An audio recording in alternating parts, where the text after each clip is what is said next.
You got it locked on Roadium Radio. Due to circumstances beyond anyone's control, Dr. Dre is in the motherfucking house. So right about now, and I say, yo Steve, are you with me? ICE, are you with me? Here's a little something about a nigga like me that never should've let me buy a tape from Steve. Ice Cube would like to play dope shit mixed by Dr. Dre. Since I was a youth, I like COMPTON. Now I like the motherfucking Roadium. Buying a tape or two, that's what the hell I do. You don't like Tony A? Well, fuck you, this is a game, and I'm in it. Ice Cube will fuck you up in a minute with a right, left, right, making you sick. And then you see Tony A is on the mix.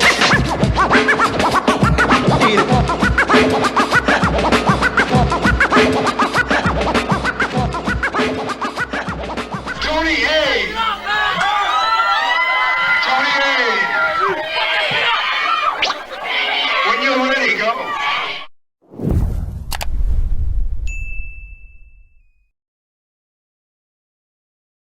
Welcome back, everyone, to Roadium Radio, episode 255. And I want to thank everybody who tuned in, everybody in the live chat, everybody who commented, subscribed, disliked, positive, negative, doesn't matter. You guys are still watching. So once again, we wouldn't be here if it wasn't for you guys, okay? Roadium Radio was made possible because of you guys, the subscribers, you guys, those that tune in, you guys that support. So once again, much love, much respect. I hope you guys are having a blessed Wednesday. So before I introduce one of my very special guests tonight, once again, if you guys care to appear on Roadium Radio, submit your music. I've been checking out my emails, okay, and I'm already filled up all of June. Okay, so if you guys want to come July, late July most likely, submit your music at roadiumradio@gmail.com, roadiumradio@gmail.com. Submit your music along with a short bio. A short bio is important. And if you guys have any visuals, if you don't have any visuals, you can contact the guy that I'm interviewing tonight. So, but visuals are important. So other than that, if I have anything else I want to announce, I'll announce it before we go to break, during the break, or when I come back. So without further ado, please allow me to introduce the man that does it all, okay? Jeff Reyes. Jeff, how you doing? I'm doing all right. Thank you, Tony. I appreciate it. First of all, I want to say this. I appreciate this, okay? He bought me a Espalumbaro. So that means that me and my crew are going to probably get tore up after. So that, and then he bought me a Mad Magazine spoof of Star Wars. I was sharing with him earlier that all through elementary, I was an artist, and I possibly could have done this, but going to a nightclub at 11 years old, pretty much that went out the window. So, anyways, how you doing, man? I'm doing all right. Yeah, how was the drive coming over here? It wasn't that bad. I hit a little bit of traffic, but hey, you're in LA, you're gonna hit something. Yeah. Well, that's one thing for sure that you're gonna hit traffic on. One time I timed it. It's no lie.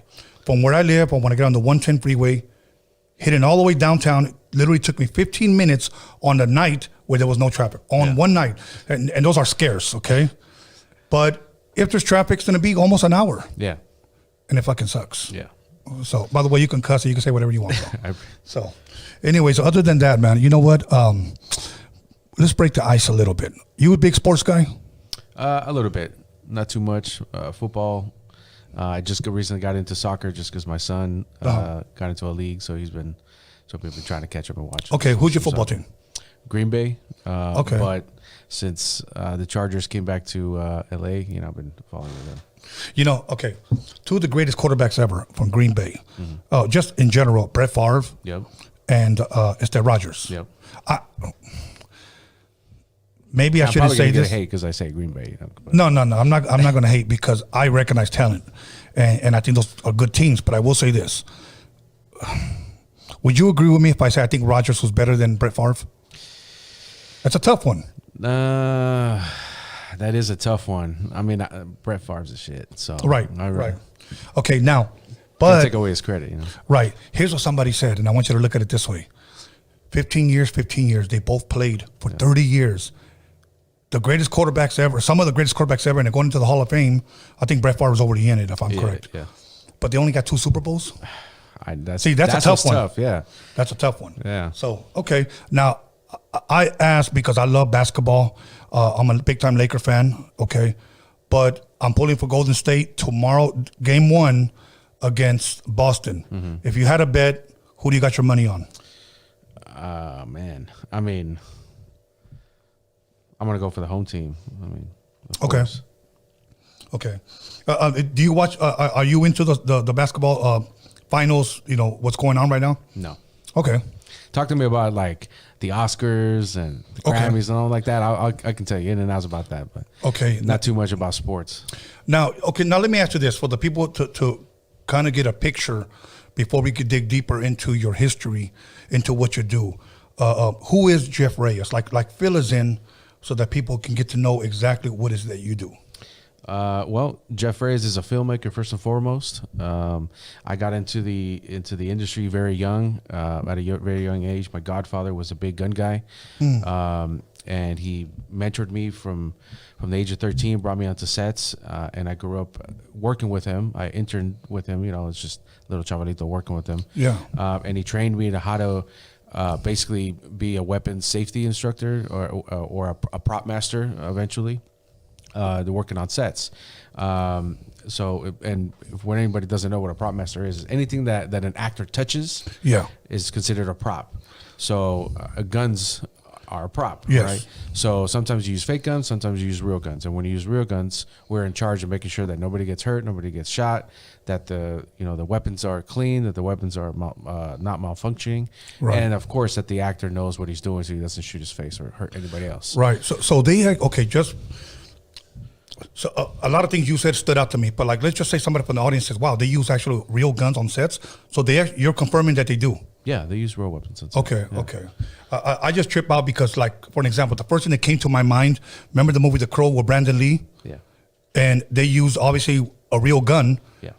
and they killed him. That's the thing is like that was one thing that I learned very young. You know, with my godfather is like there's two weapons that are the most dangerous weapons to use on set, and that's a revolver and a shotgun. And that's because they don't have blank adapters. The chamber, the barrel is completely open. So anything that may fall in there or may get lodged in there, once the blank gets fired, it's going to come out. Right. Whether if you're using like a 9mm Beretta or a Glock or anything like that, the barrel is plugged. So the only thing that's going to come out is just maybe small gunpowder, right? Yeah. Or if something gets stuck in there, or like a quote unquote bullet or something like that, it's gonna hurt the actor more than it hurt anybody else. Yeah. Okay. So you were saying, so about what age would you say that you started? I guess you said your godfather, if I'm correct. Yeah. But about what age did you start going with them to these sets? About 13, 14. Okay. Did you get a chance to meet any well-known actors at that time? I worked with a lot of actors, man. From recently, Ray Liotta was like one of my favorite actors that I worked with. I worked with Danny Trejo. I worked with Ice-T, all sorts of people, man. Like I have the opportunity to not only just work with them on set, but got to train them on weapons and stuff like that. So, but at an early age, you know, like I was just a loader with him, you know, just loading magazines, right? You know, and you know, cleaning the truck if I had to, and then eventually, just as I got older and more experienced, I got the opportunity to just prop my own movies. He would give me the opportunity to be like, "Hey, man, I'm just gonna do guns. You do props," and that's how I built my resume. 9/11 happened. That completely changed my world, you know, and all my friends started joining the military, and I was going to college at the time. And I was like, you know what, I don't want to do this. Like, I need to. All my boys are signing up, so I need to join. So I joined. Which military is it? The Navy, the Army. Yeah, okay, the Army. Okay, my daughter's Air Force now, 7th year. Oh, sick. Yeah. She wants to retire from there. She's crazy. You said 7 years. She's in. Yeah, so far 7 years, and she gave me 2 twins. She was stationed out there in Jersey, and then from there went to Panama City, Florida, and now she's staying with me, and I can see my grandbabies every day. Oh, that's dope. Hell yeah, I love it. Thank you for her service. Yes. I'll definitely let her know. And now, where originally are you from? Like, where did you grow up at? I grew up in the Valley. Okay. San Fernando Valley, Pacoima, Panorama City area. You know, I had family in downtown, so we would move around a lot. Okay, now let me ask you this: out in the valley, is there a lot of Raza out there?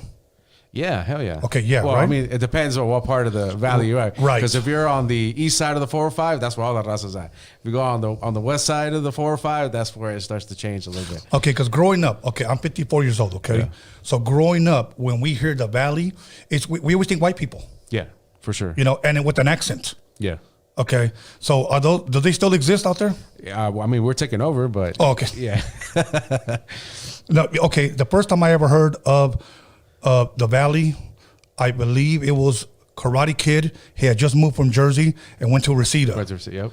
Right there. That was the first time I ever, and then of course, Nicolas Cage, Valley Girl. And the reason why I know so much about movies is because I opened up my own video store as a teenager. Oh, dope. Yeah, so, and I labeled them, everything, and then it went to shit because my family didn't help me. So, but anyway, it was pretty good for a whole year. And VHS, I still love VHS. I love VHS. Okay. If I can collect Beta too, I would love to. Beta. Yeah. Before that, if you remember, Laserdisc. Laserdisc, yep. Yeah. I still have a couple Laserdiscs. Like my favorite movies, I still have them on Laserdisc. You know what's the only one I still have? Sugar Ray fought Roberto Duran 1. They sold it on Laserdisc. Wow. And I still have that one. That's dope. Yeah, Roberto Duran whipped his ass that fight. But the second fight, you know, it was the other way around. But okay, now, were you a big movie buff guy, man, growing up? Or did it start when you started helping on the set? No, I mean my dad was actually we would always watch movies, but our family was a big horror movie family. Man.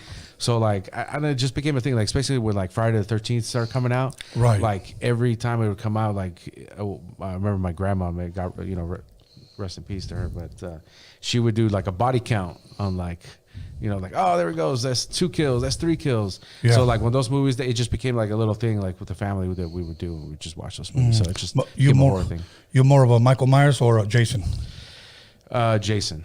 Okay, see, you're the first Jason guy I ever met. Yeah, Jason. For me, it's Michael Myers. I fell in love with him too. Michael Myers is dope, but I don't know, I feel like he's too how can I say? He's too quiet not quiet, but I don't know, too reserved in his killings. Right. You know what I mean? Right. Did you watch the last one that came out? No, I haven't. Okay, they're good. Yeah. As a matter of fact, the last 2 are really, really good. I think they're done very, very well. Sick.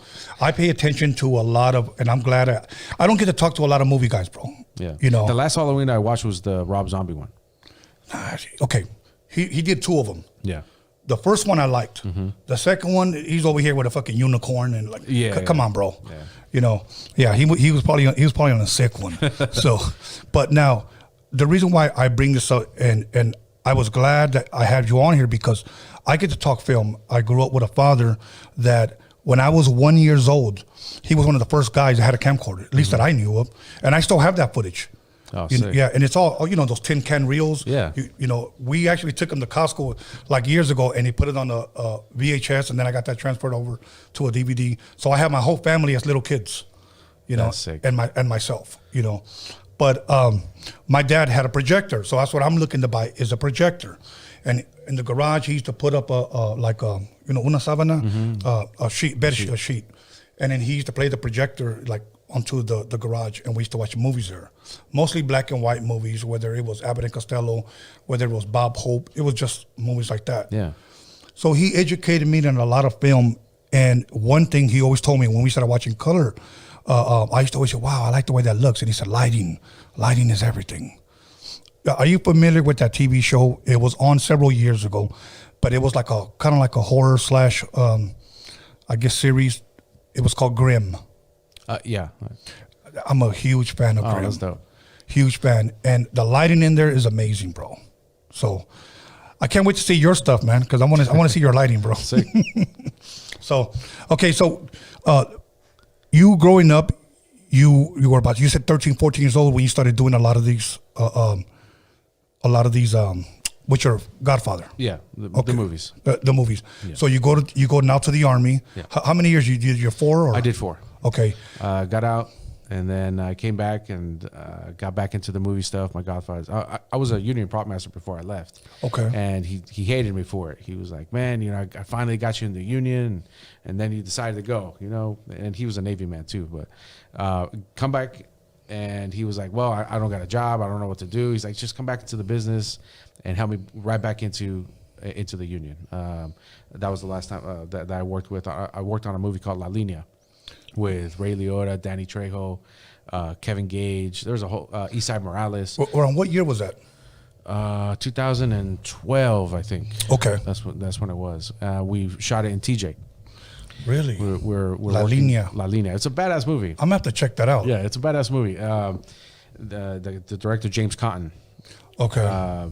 And there was this other producer. I met one of my good friends, which actually got me more involved into doing my own thing, which was Jacob Bressler. He was one of the line. He was the line producer that was on that movie, and just that movie alone, I feel like was the anchor to like a lot of things that happened afterwards. Right. Because like.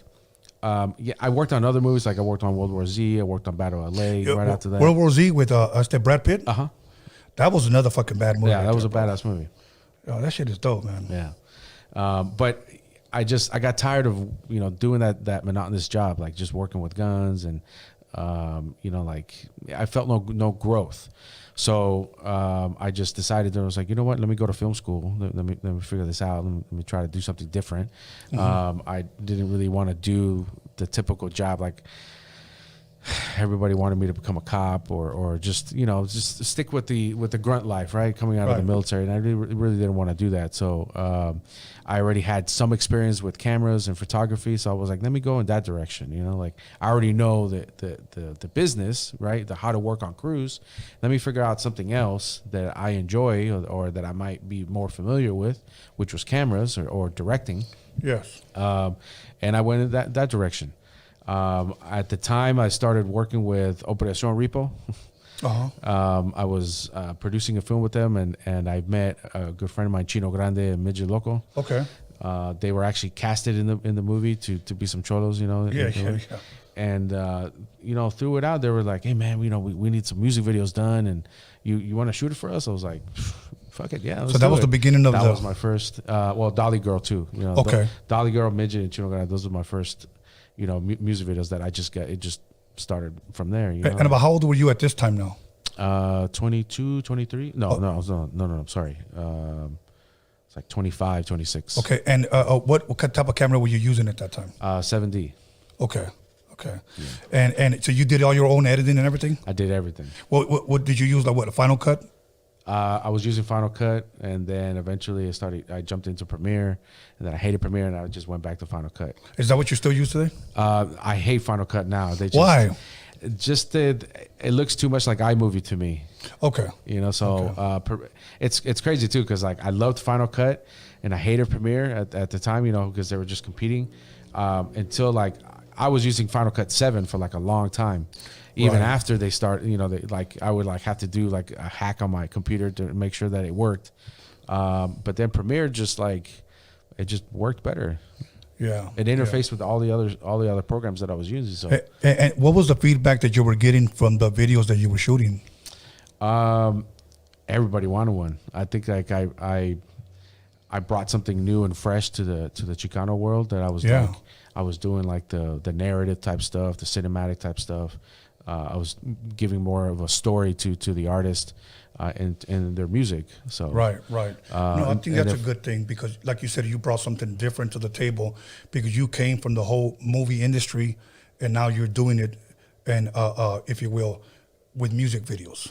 Yeah, I mean that was the goal. Was I wanted to bring something different and fresh that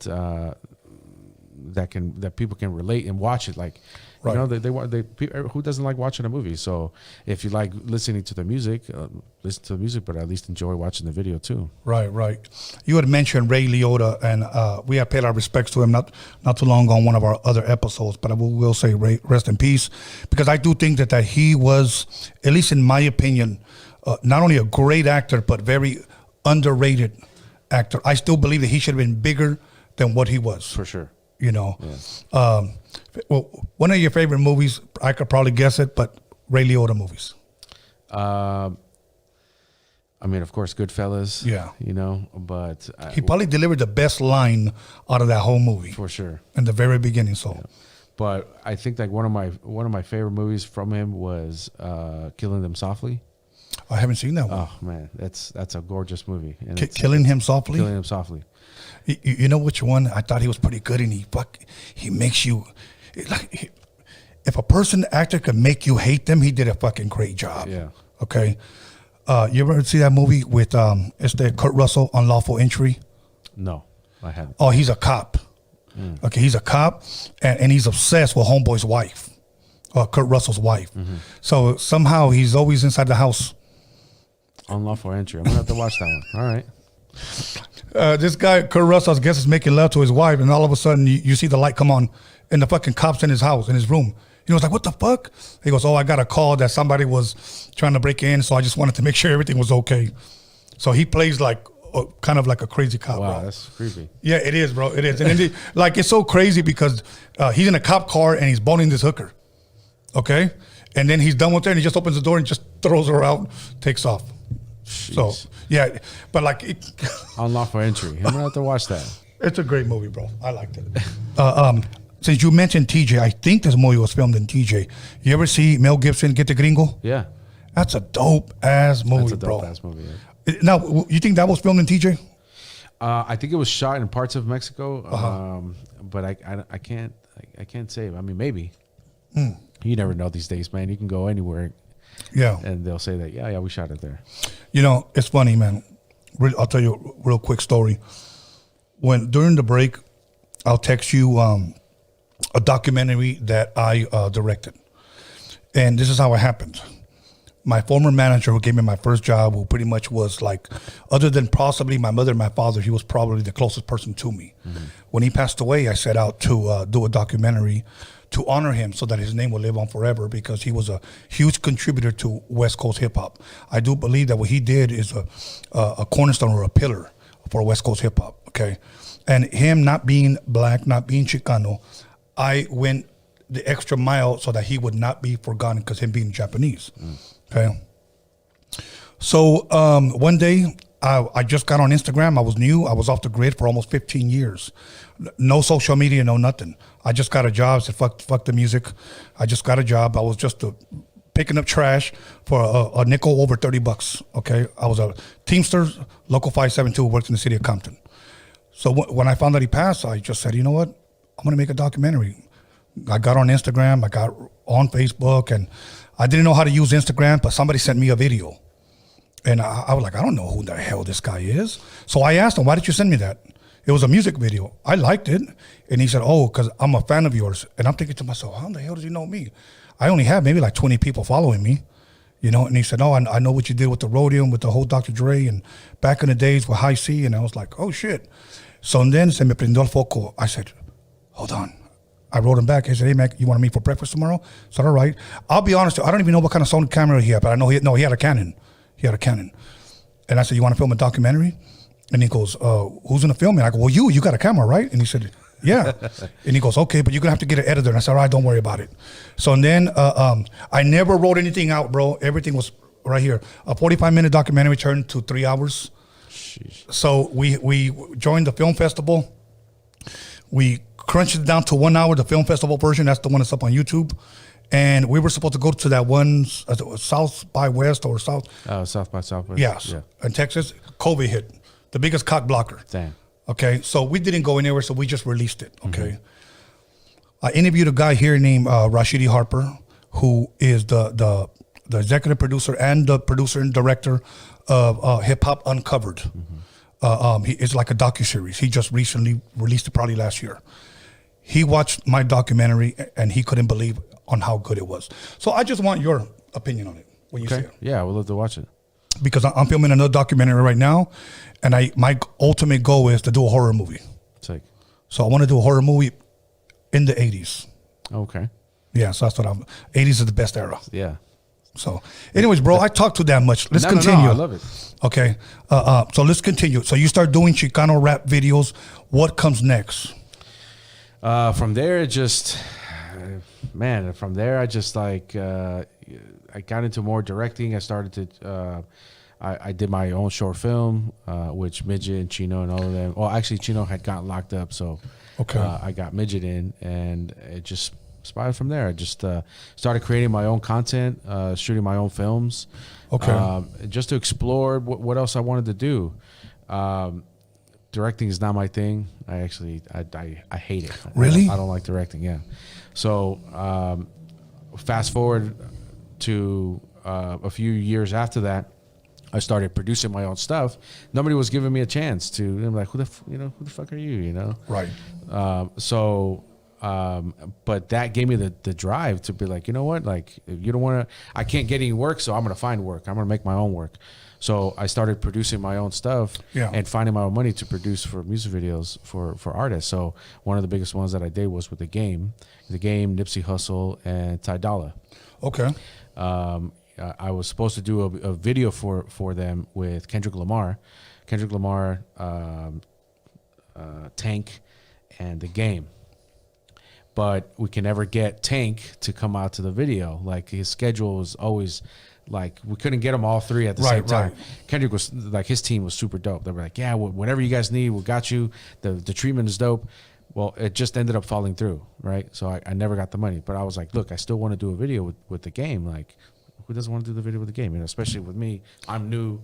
Like, I felt like that's going to be a push for me. Right. But they were like, they didn't want to give me the money. So I went to my friend at WorldStar, Jay and Q, and they were like, you know what? We'll fund it for you.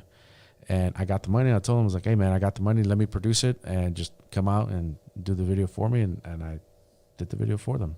When did this drop? Man, I don't know my timeline. It's probably 2015. I'm going to have to look. Okay. But that, from there, it's just like, I did that. I started producing my own stuff, and I did some more after that. And I've worked with a lot of people, man. It's hard to keep up with, like, when and where and all that. But yeah. Are you having fun? Yeah, hell yeah. Yeah, because if you're not having fun, it's not worth it. Huh? No, it's not worth it at all. That's good. That's why I've done so many jobs. You know, I've done so many things, you know, in my life that I've say that I've done it, you know, but I just didn't have fun anymore. Is there any projects that you regretted ever doing? No, I don't regret anything. Really? No, just because that's in the past. You just got to move on. Right. You know, regret is draining. So yeah. The reason why I asked that is because I produce for a lot of artists, okay? Mm-hmm. My music career started in 87. So late 90s, I produced for a lot of artists. Mm-hmm. I won't mention their names because I don't want to embarrass them. But I was not a cheap person to work with. In other words, you had to pay me for my music. Yeah. Many times, this is no lie, I would hear their lyrics over my music and I would give them their money back. I just wouldn't take it. To me, not all money was good money. That's why I don't have any regrets. It's because I just gave them back their money. Yeah. You know, when you got rappers that are rhyming cat with hat over some dope ass fucking beats, you know, I don't care that people tell me, oh, your beats are too good. I didn't want to hear that. Yeah. You know, you just want to release good music out. Mm-hmm. You know, so and there's times that I've met like really dope rappers, bro, and I said, man, I want to work with you, and like, well, I ain't got money to pay. I'm gonna give you a free beat. I would do this, that's exactly what I would do. Like, Yeah. I want to work with you, so let's create some stuff and give me the opportunity, and then that's how I just build relationships. These relationships that you build in this film industry, do a lot of them come back and still remember you, bro? Of course. Yeah. That's good. I mean, man, like I said, like I've met a lot of people in the business, and I've worked with a lot of people, and the ones that I always keep in contact, even if we don't talk for like a long period of time, and we still reconnect, or I see them or whatever, it's always dope to be like, man, you know, like, do you remember when we did this or when we did that? You know, it's right. And the reason why I bring that up is because I know for a fact that I've helped a lot of people, and there's a lot of them that don't even remember me. You know, I'm talking about to the point where I walked them into Paramount or to Universal. Oh yeah, that's my boy. He's the A&R. Hey, I want you to talk to this guy, listen to his music. Like, I would walk him in. They did really good. I'll leave them unnamed. Yeah. Never even acknowledged me when they would see me. Oh, you're that dude, huh? Yeah, motherfucker. I'm the guy that got you the record deal. You know. Yeah, I mean, there's always going to be people like that in the industry, in this business. You know, this business is very egotistical and selfish. You know, because like we all want to be in the light. Yeah. That's why I pulled back from directing, because I don't want to be in the light. I want to be behind the scenes. Like, I want to be able to create and bring a vision to to whatever project, but I don't want to be in the middle, like where everybody, all eyes on me. Yeah, see, I guess I don't see it like all eyes on me. Well, I guess we see it differently, but I would see it almost like, dude, I'm directing, you're gonna do what I say or get the fuck off. That's just me. I mean, that's why I produce, because I have that power. Awesome. Awesome. I may not be like front row and center, but I still have that power. It's funny. I'll tell you this before we go to break. How I became a director. The guy that was filming, I expected him to lead. I was like, let me know at least when you're gonna start recording, so I can start talking. I was having a conversation with this artist, and I was like, he goes, "Oh, I'm already recording." Hold on, bro. Stop, bro. You didn't fucking tell me anything, So then finally he just told me in the bathroom, "Hey, bro, you just direct. I don't have the balls." And I was like, all right, fuck it, then let's go. And then it was easy. So anyways, we're going to go ahead and take a 10-minute break. We're going to come right back and we'll talk about what you're going to be working on, because I know you got a special project, and I know that's why Ashley Alvarez is here. Right. All good. All right, brother. So once again, call somebody, text somebody, slap the shit out of somebody, and let them know that Jeff Reyes is in the motherfucking building, and we'll be back after 10 minutes.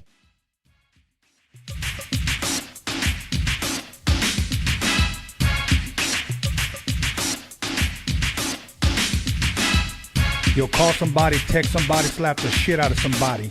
Let them know that Roadium Radio is live up in this biatch.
Welcome back, everyone, to Roadium Radio episode 255. And we're going to go ahead and jump right back into it once again. Jeff Reyes. Jeff, how you doing? Doing great. You know what? Let me tell you something, bro. I truly, truly appreciate these type of interviews because a lot of times it's a break because many people want to tune in just to see rap, and I get it. And I love rap. I grew up on hip-hop, okay? Yeah, sure. But sometimes, you know what? I like to have conversations like this, especially whether we talk about cameras, whether we talk about movie props, whether we talk about movies, lightings, actors, whatever. Sick, man. Thank you. I You know, appreciate that. so it's a beautiful thing. I know if we ever had lunch, I'll talk your head off. You know, but now let me ask you this: a guy that directs movies, a guy that has film videos, have worked on sets, or has worked with many actors, and still has a bright future ahead of him. What do you watch, bro, when you do have time? Actually, I've been watching Shameless. Okay. Me and my wife just. Is that pretty good? Yeah, it's actually a pretty good show. She got me into watching that. I haven't seen that. Oh, dude, it's shameless. You gotta watch it. What's that on Netflix? It's on Netflix. Yeah. Okay, I'm trying to remember. My last documentary was John Wayne Gacy. Mm-hmm. Have you seen that one? Mm-hmm. It's a sick one. Yeah. Look, I'm gonna spoil it. I don't give a shit. They found 29 bodies under this motherfucker's house. Yep. It's crazy. And then when they interviewed him, he's like bragging about it. Like, yeah, you know, oh, I'll take you. Like, sick bastard. Yep. He was on a sick one. Yep. So, okay. Wow. Let me see. What's another one? Another good one. Recommend something else. I like to recommend my viewers. True Detective is actually pretty dope. I haven't seen that one. It's amazing. And they're about to drop a new season too. Okay. You know what you want? Okay, let me ask you. Did you watch that Kanye documentary? Yeah, I did. Be honest. What did you think? I don't know. I'm indifferent about it. It was shot well, Right. and it was informative. You know, you get to actually see, like, you know, Kanye's Kanye. You know, but he's a reason. There's a reason why he's like that. Right. You know, because he's like what?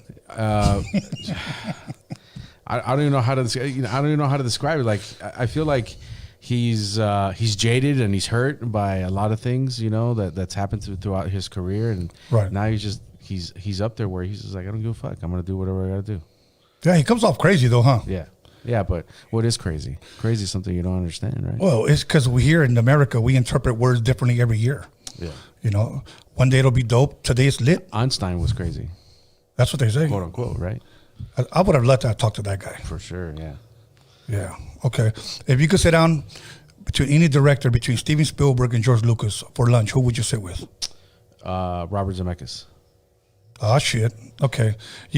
So what? You're not a George Lucas or Steven Spielberg guy? I grew up watching Steven Spielberg, but one of my favorite movies is directed by Robert Zemeckis. So. And what movie is that? Back to the Future. Back to the Future. Yeah. Wow. I saw that in theaters. You know.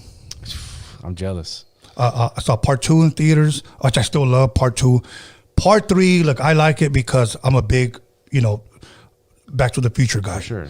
But it was the least favorite out of all of them, but I still watched it. Yeah. I mean, with part 3, I mean, the only reason why they made it was because they needed to end the trilogy, right? But also, I think they rushed it because Michael J. Fox was already getting sick. Is that what that was? Yeah. Okay. Yeah. Okay, that one, I'm a huge Indiana Jones fan. Yeah. I love that shit, bro. I'm a huge Rocky fan. And, you know, Steven Spielberg produced Back to the Future. Yes. So, I mean, so those guys, man, they're all in the circle. Wow. You know which ones I like too? Mummy 1 and Mummy 2. Mummy 3, I didn't like. I don't think I remember watching any of those. With Brendan Fraser? Yeah. Remember Mummy? Because I remember them, but I don't think I remember watching the reason why I bring it up, because you worked on, what's that one with Brad Pitt? World War Z. World War Z, okay. If you look at those zombies, they look just like Emotep. And okay, I see what you're saying. See, so yeah. So that's the connection. All CG too. Yeah. Have you thought about doing that on videos? I'm not really a fan of green screen or CG. I mean, I know that it's necessary sometimes, but I hate it. I'd rather do everything practical.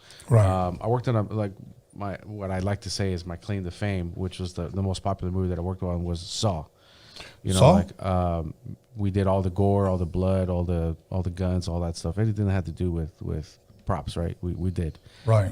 But that's a perfect example of what practicality of filmmaking is. Like, the dude laid on the ground for 12 hours covered in blood. you know, and that could have been a dummy, that could have been CG, it could have been a lot of things, but no, they did everything as real as possible. That was a dope movie too. It was, yeah. You know which one really freaked me out? It has nothing to do with Saw, but the first one, Hostel. Oh yeah, I can't watch those. Man. Bro, that crazy. one really bothered me, bro. Yeah, they make me cringe watching that. I'm like, who especially in the when they feed the dog his nuts. Yeah. These nuts. Anyways, okay. What are you working on? What can people look forward to from Jeff Reyes 2022 going on forward? We're working on a lot of things. Well, we got time, so working on a lot of things. First and foremost, I produced during COVID. Okay. Thankfully for COVID, I produced a movie with a buddy of mine called Horchata with Oat Milk. Horchata LV. without milk? Yep, Horchata with Oat Milk. What's that about? It's basically about gentrification in the hood. Oh. You know, Duno's in that, Concrete's in it, Jerry Garcia's in it, and my boy LV Visions directed it along with The Watch. Okay. So that's one of many other ones. I'm also working on putting together a film based on the Radiotron era. Yeah, let's talk a little bit about that. Carmelo Alvarez and his daughter Ashley Alvarez brought me into this world that I kind of knew, but I didn't really know until I actually dove into the history and like everything behind it. And it just intrigued me to the point where I was like, I gotta get my feet wet into making this. So I've assembled a pretty good team with 4 ways, and we're in the process of trying to make this happen. That's good, man. Have you guys started casting yet? No, not yet. Okay. Wow. Okay. Radiotron, I first heard about it. Of course, it was in the 80s. And I went there with a good friend of mine. I had him on the show not too long ago. His name's Angel Montes. He was the only guy out of all my homies that had a car at a young age. So we drove out there. And we went to one, it was during the day where the kids were just practicing, breaking, DJing, whatever. So everything that they tell you, I seen is true. I only went there twice. Yeah, it's crazy. Every time I bring it up, they're like, oh, yeah, I remember Radiotron. I used to be in there. Yeah. And the second time I went was at night. And I believe it was 1985, and I'll tell you why. Because Tony Gonzalez, Tony G, the producer of Mentiroso and La Raza, was up there DJing. He was a KD Mixmaster. And that song, The Show by Dougie Fresh and Slick Rick had just came out. Mm-hmm.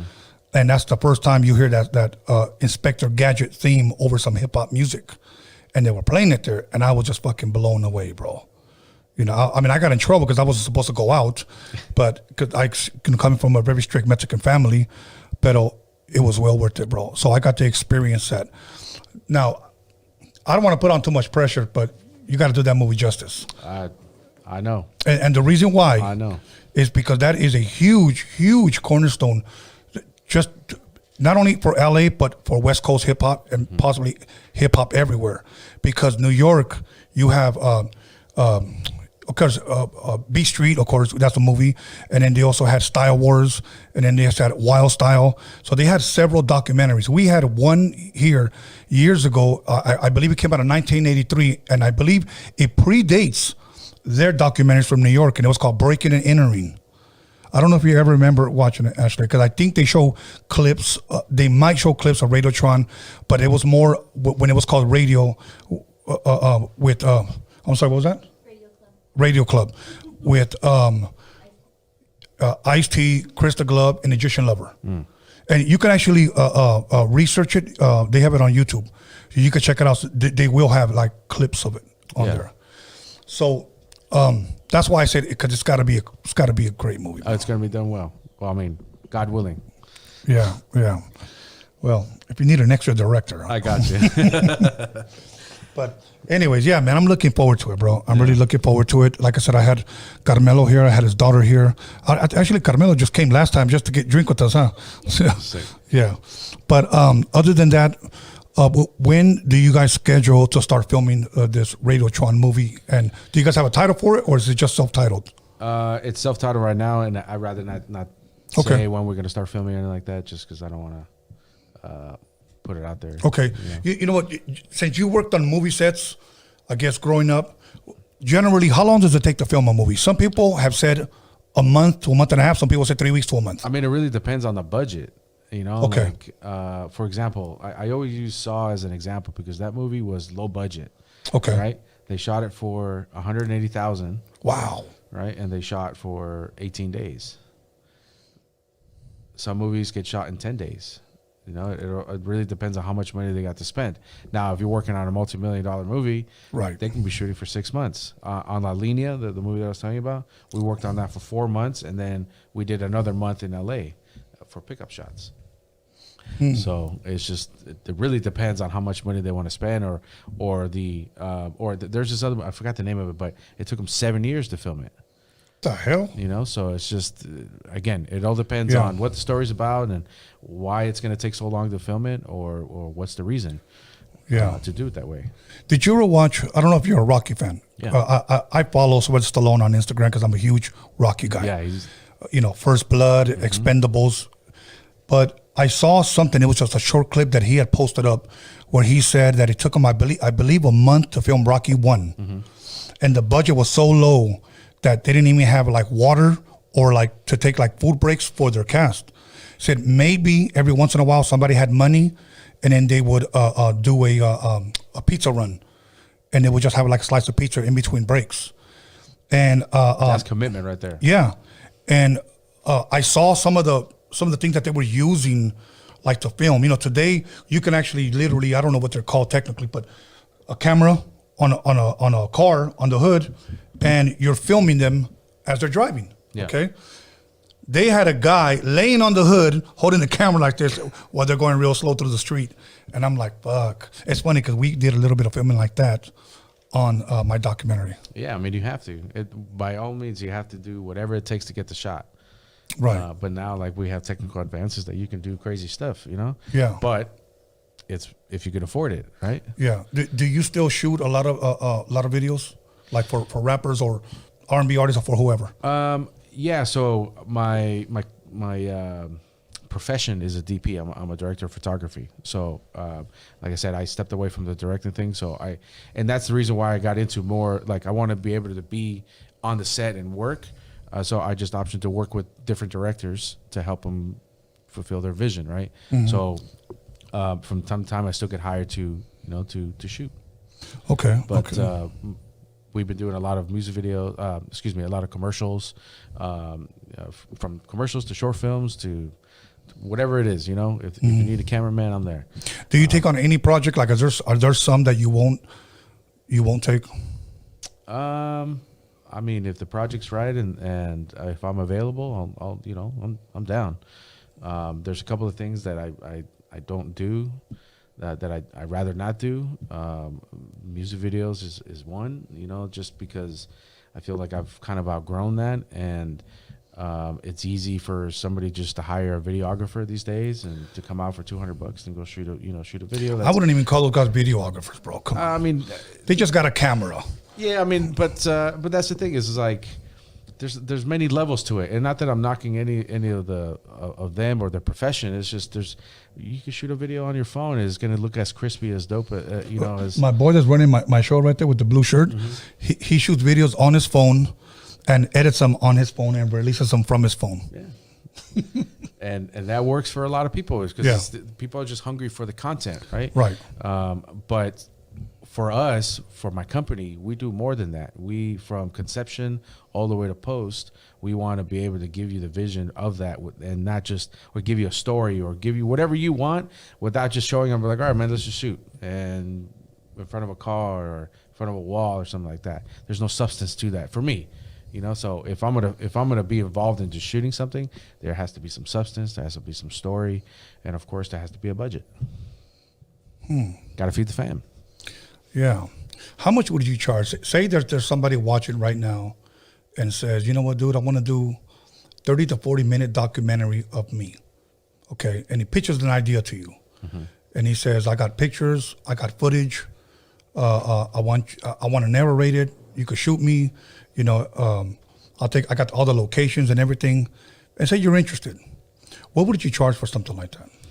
I mean, it depends on what you're shooting it on. Do I have to bring equipment? Do I have to hire a crew? I think it would be more of a fucking run and gun type of style? then I wouldn't do it. Okay. All right. All right. Somebody wanted me to ask. So I hope you got your answer. but no, because my thing is this.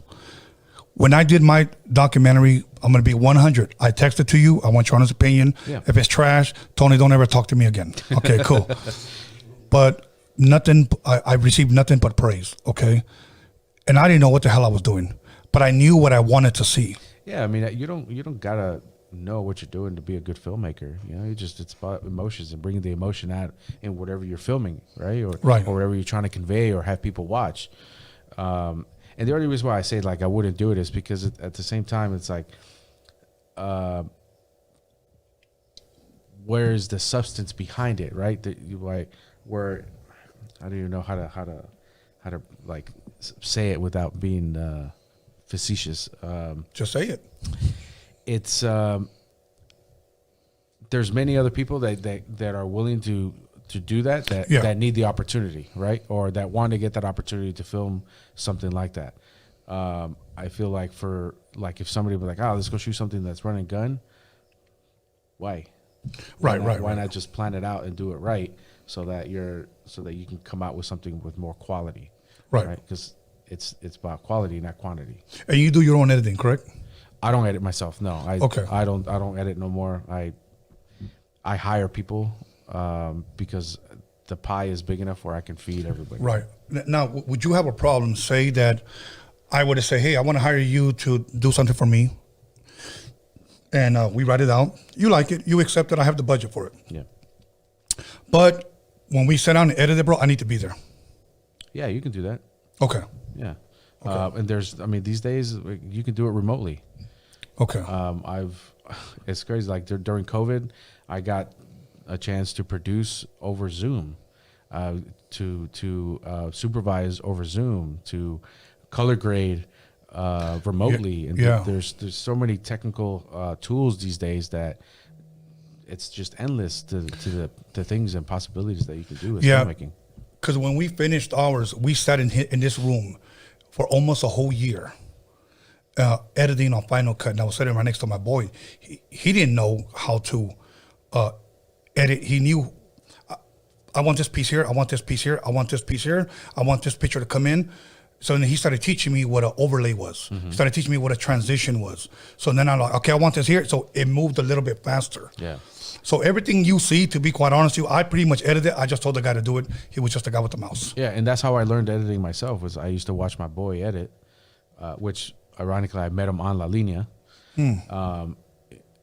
He would like edit. He was like one of my first director of photography to come work with me. I would hire him to do stuff, and I was like, bro, let me just come and watch you edit. And I just watched him, and I was like, I can do that. So I just got Final Cut. I burned it, and somebody helped me burn it, and I put it on my computer and started teaching myself.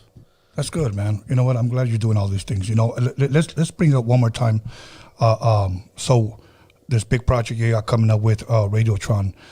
You guys haven't started casting yet. You guys haven't started filming yet. But the reason why I want to push it is because, like I said, I believe that it is a huge cornerstone to hip hop in general, but especially here in LA and California. And I can't wait to promote it here when it does drop. Yeah. So I appreciate that. Yeah, man. You know what? And like I said, I'm looking forward to it. How long? I know you don't want to give away too many details. How long are we looking at as far as like, is it going to be a 2-hour film, an hour and a half film? Have you guys decided yet? I'd say anywhere between 90 minutes to 110 minutes. Okay. And as far as documentaries, do you do documentaries as well? I haven't really done too many documentaries. I've worked in a couple of things that might be documentary form. I did a mockumentary with Concrete. We did where we went on tour with them, and but it was more funny stuff. Right. But, I haven't really done too many documentaries in that. If you mean like actual documentaries. Right. Okay. Now, if somebody wanted to get a hold of you, your Instagram is up on the screen. Is there any other way to get a hold of you? Do you have a manager or anything, or is it just directly? Just me. Just hit me up. My number hasn't changed in 15 years. 15 years? Wow. I think I have to get mine changed cause every year pretty much, bro. Yeah. Every year. You can hit me up on Instagram. You can find me on YouTube. I'm pretty vocal on Twitter. Okay. You know, now let me ask you this. As far as Twitter, because there's a lot of people that I know, especially artists, have a Twitter. Does Twitter work for you? Not as, I mean, no. I have some pretty interesting followers, like some pretty, like, the celebrities that follow me is interesting. Oh, okay. Not, I thought you were going to say like some Jeffrey Dahmer type of No. Like, I'm not going to drop any names, but it's just if you look at my followers list, it's interesting who follows me, and I speak my mind on it. So I use that platform to be more vocal. I use my Instagram to show what I'm doing and who we are as a company, and then my YouTube is my resume. And then if you really want to get into the nitty gritty resume type, I go to LinkedIn. Okay. Now, as far as your YouTube, what is your YouTube so that people can look it up and subscribe? Just go to Echosworld. It's all typed in one word. Okay. Echosworld. Now, why Echosworld? I saw that, and it sounds, like Disneyland or something. Yeah. Well, I mean, you were saying, like when you were young, like you used to draw, right? Right. But you got into the hip hop thing, right? So it was the same thing with me. Like I used to draw. My dad used to like teach me how to draw Woody Woodpecker. He was a big artist, right? And I loved hip hop, but I couldn't rap, and I definitely couldn't DJ, and I definitely couldn't breakdance. So my homies I just started hanging around with some taggers. I was like, I can tag, so I just became Echo. Okay. And then just followed me until I was starting to create a website for myself. And I didn't know what to call it. And Universal Studios has always been like that's my shit right there, bro. Yeah, that's the shit, right? So I was thinking, like, why do I want to call it Echo Universe or something like that? So I was like World, right? So it was like Echo's World. Now let me ask you this and be honest. How often do you go to Universal Studios? I go there all the time. I just went the last weekend. I took my son. Yeah, no, it's an amazing feeling going over there. I'll tell you why. Because as kids, again, being one of 10 kids, going over there in the fucking camioneta in the station wagon. Yeah. You know what I'm saying? I grew up there. My family used to take us all the time. Same thing. That one I remember the most. And then it's the Knott's Berry Farm. I have a membership to Knott's Berry Farm. I have a membership to Universal Studios. Sick. And also the Natural History Museum. I was just there last week. I like going to the museum. Honestly, I do a lot of shit by myself. So I'll go to the museum by myself. Sick. So one time it was funny. I was sitting there in the dark looking at the bears, and then one of my brothers walks in. He was like, "Tone, is that you? What the hell are you doing here?" That's funny. So no, but Universal Studios is my shit, man. It sucks that a lot of the stunt shows have been removed. That's what I do miss from Universal. Why did they still have that one Waterworld? Yes, because it's a badass show. But the movie was not all that classic. Yeah, but if you look at it, like what was before Waterworld? Do you remember? Jaws. No. Before Waterworld? Before Waterworld. Before that show, that stunt show? Oh, I was talking about stunt show. Oh, I thought you were talking about in movies. Oh, no. Okay. Are you talking about? Yeah, I don't know. It was the Miami Vice. It was they had a lot of explosions. Yeah, I remember that. Yeah. I probably would have had stuck with that. Yeah, but I mean, if you ask a kid these days, like, have you seen Miami Vice? They don't know it. Ask a kid today, have you seen the Waterworld, the movie? No, but they've seen a plane, jump out of nowhere and splash into the water. Have you gone there during Halloween? It's nice. I have, yeah. I like it. It's pretty sick. I just don't like how packed it gets. Yeah, that's why. Because it just kills the suspense of it, like you're going through the mazes and in a train. It's like I already know what's coming. Yeah. I was there, I believe, last year when it opened up. And I was trying to see The Exorcist because they had an Exorcist tour. I couldn't see her ass. The line was too damn long, 2 hours. Yeah, see? And I'm like, just standing in one place for 2 hours. I like to go during the weekday when nobody's there. Yeah. And just like... to see 30 seconds of a girl going, ugh. So now I'm good, bro. Anyways, Big Dog, anything I didn't ask you, anything you want to push, anything you want to promote? Yeah, I mean, besides Echosworld, I also I'm part of a community. I don't like calling it an organization, but a community called We Got Our Six. It's all veteran based. Okay. We basically help veterans get on set, whether if it's in front of the camera or off the or behind the camera. We work on one of the big shows on NBC right now called SWAT. So any of the background guys that got guns that look trained, right? Those are all my guys. We've employed over 140 veterans so far, and I'm a big advocate about that. Just because nobody ever gave me the chance besides my godfather, coming out fresh out of the military and didn't know what to do, didn't have a job, and I want to be able to give back to my community and help them out. So. Right. We got a couple of minutes before we leave, and I want to ask you a controversial question, okay? Yeah. I think it's a real question, okay? And every time I ask these, I always get comments. Shouldn't talk about that. Are you trying to make fun of us? I don't care, bro. I'm going to bring it up, okay? Do you think that Raza gets treated right as far as actors is concerned in this film industry?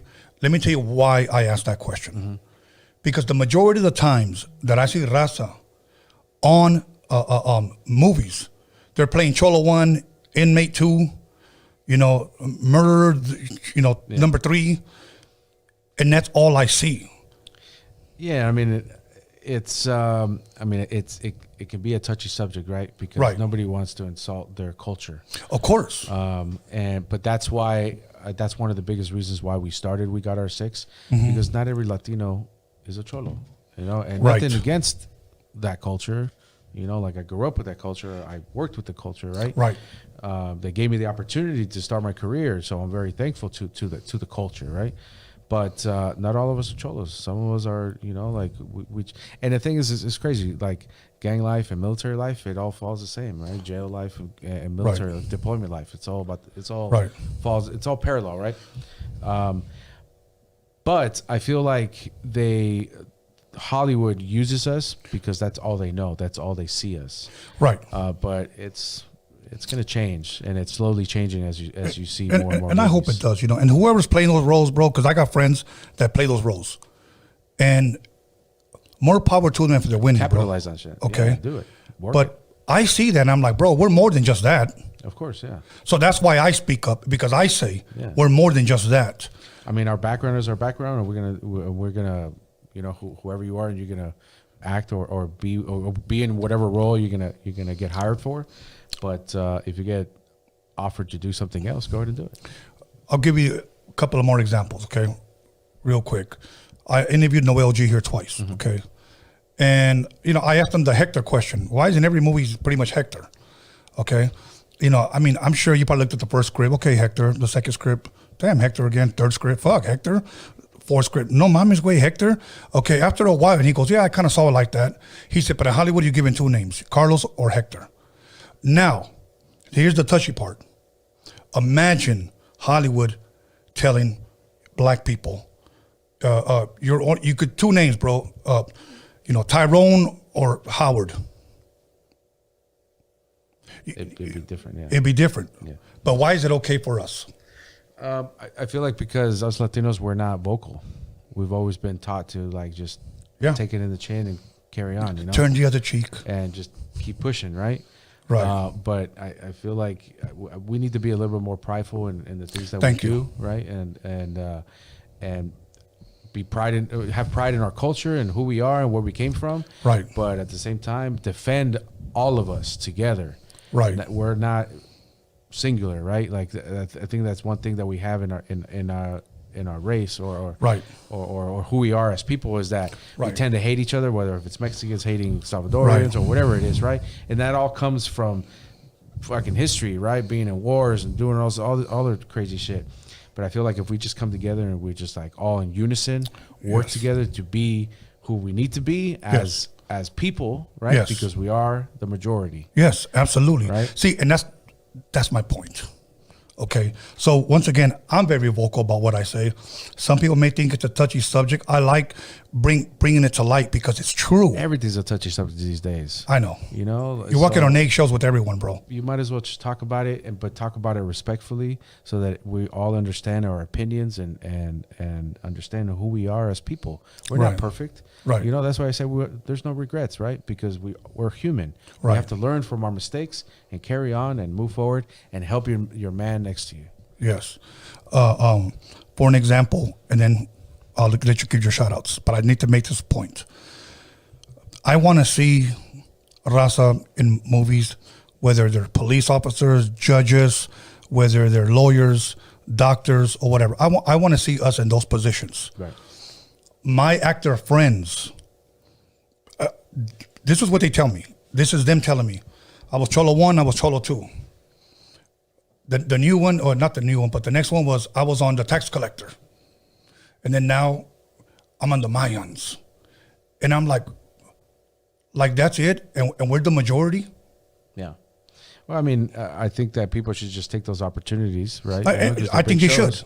And capitalize it and use it as a resume builder to get something bigger and better. Yeah, yeah. I just bring this up, bro, in closing. I just bring this up that I think that, I don't want to say the word deserve, but I think we need better roles in Hollywood. Because we do deserve it. We have to use that word. Okay.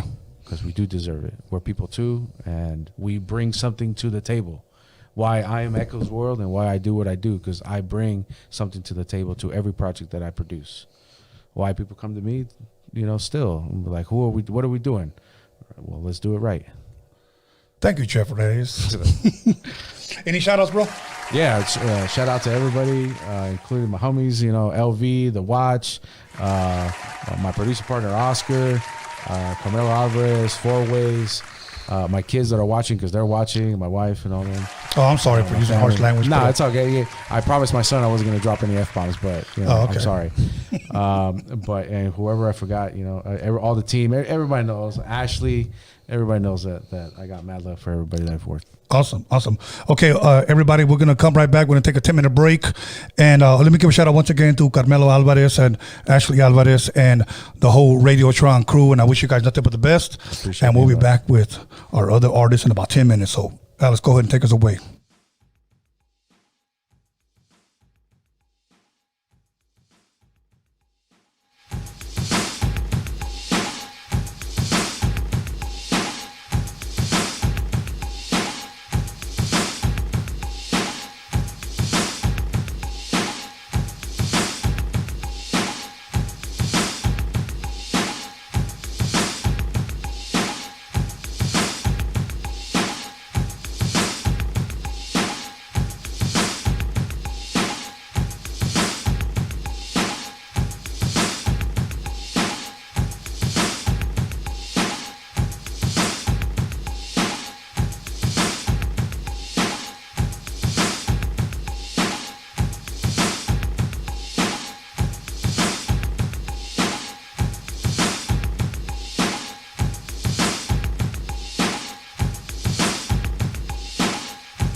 Welcome back, everyone, to Roadium Radio episode 255. And once again, I want to give a shout out to Jeff Reyes for giving me a dope interview.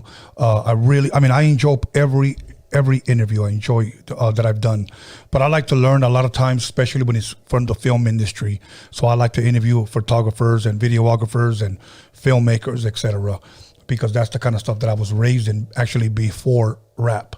But here today, we got an artist. And once again, just let me give you guys a reminder that if you guys want to submit your music and want to be here on Roadium Radio eventually, possibly July, hit us up at roadiumradio@gmail.com with your music. Once again, bio and video. I'm constantly repeating myself, and many of you still come to my DM. What's the process of getting on Roadium Radio? I tell you guys this every week. It doesn't change, but without further ado, please allow me to introduce Rick the Savage God. What's going on? What's going on? How you doing, Tony? Good, brother. You know what? I want to bring something up really quick. You got Rick the Savage God. You got 4 names, okay? It's all one name. No, it's 4, okay? Growing up, Prince Marky D from the Fat Boys. Cool Mo D. Okay. Grandmaster Flash. Like, you had all these names. Yeah. You just kept it going. Yep. So, I had to keep it legendary. Awesome. Now, let me ask you this, man.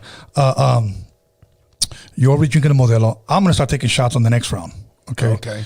You got to try to take one shot with me, because last time you were here, you took one shot. No, I'm going to take a shot with you. But you know what? We were talking about that. So, like, a week before I came on here, maybe 2 weeks, it was my birthday, and my homies were like, just take a shot with us, because I don't really drink like that, occasionally. Okay. Right. And the same thing, I started sweating, but I had to run downstairs, so I'd assume that's why, because I had to let people into the Airbnb and stuff. Yes. So I was assuming that's why, but then when I took a shot here, it happened again, and someone was like, hey, what if you're allergic to alcohol?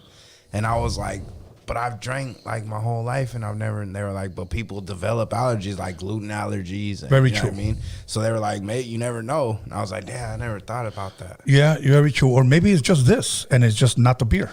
I think it's just warm in here, and they heat it up. I had a thermal on that day. You know what I mean? It probably just heated me up. That's probably what it is. We had a good time that day, though, man. Oh yeah, definitely. That shit was fucking hilarious. A lot of my boys that I was talking about when I was on here and stuff, they're hitting me up. They're like, "Oh man, you should have just told them who I was." Right. All good, man. All good. You know what? Now, let's talk. Tomorrow, I'm looking forward to it, because I love sports. I'm a big sports guy. Okay, and I know last time tomorrow's the day. Yes, when you were here on Drinking with the Wizard, we didn't really chop it up like this, but I want to chop it up with you. We got Boston, we got Golden State. Who do you have if you had a Golden State all day? Golden State, bro. I'm a big Steph Curry fan. Same here. I'm gonna clear the record right now, because everybody, Golden State bandwagon. No, I'm a Steph Curry fan. Yes. I don't really watch basketball like right. that, but I like Steph Curry. I mean, it's like, okay, in the 80s, I'm a Laker guy. But I was a huge Michael Jordan fan, bro. Yeah. I sported Michael Jordan shit. See, that's why I wear a lot of Bull stuff, because of Jordan, you know what I mean? Right. I mean, phenomenal player, bro. For sure. All around. Just dedication, everything, story. You know, another thing I believe that follows talent is the story. You know what I mean? If people don't really have a story, like some of these dudes come out of nowhere and they're just overnight sensations. They're like, but he's so good. And I'm like, yeah, but I'd rather go for someone who's like, did this year after year, was in the rain, running through, you know, whatever, just the story, like, damn, he deserves it, man. Like, he earned that. Like, yeah, okay. Say we're talking basketball, you got a basketball team, and imagine if you're a coach. 2 players are coming out the same year. Just hypothetical scenario. All right. They're both rookies. All right. You got pick number 1, your team, okay? And you got to choose one, and these are the 2 players.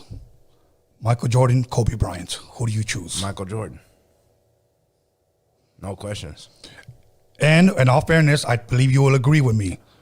You couldn't go wrong with either one of them. No, for sure. No, you couldn't have. But just, I mean, who wouldn't want to be the one who coached Jordan? I mean, exactly. I mean, I get it, Kobe, you know, recipes, Kobe, all that. But I mean, it's just Jordan, man. It's like, okay. You know? Okay. Besides Steph Curry, who would you say is an amazing 3-point shooter, even if it's present or past? Well, I always tell people that Steph Curry is the second best shooter in the game. Okay.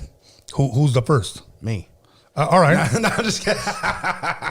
Hey, yo. I always tell people that, my homies, like, we don't mean that kind of shooting. Right.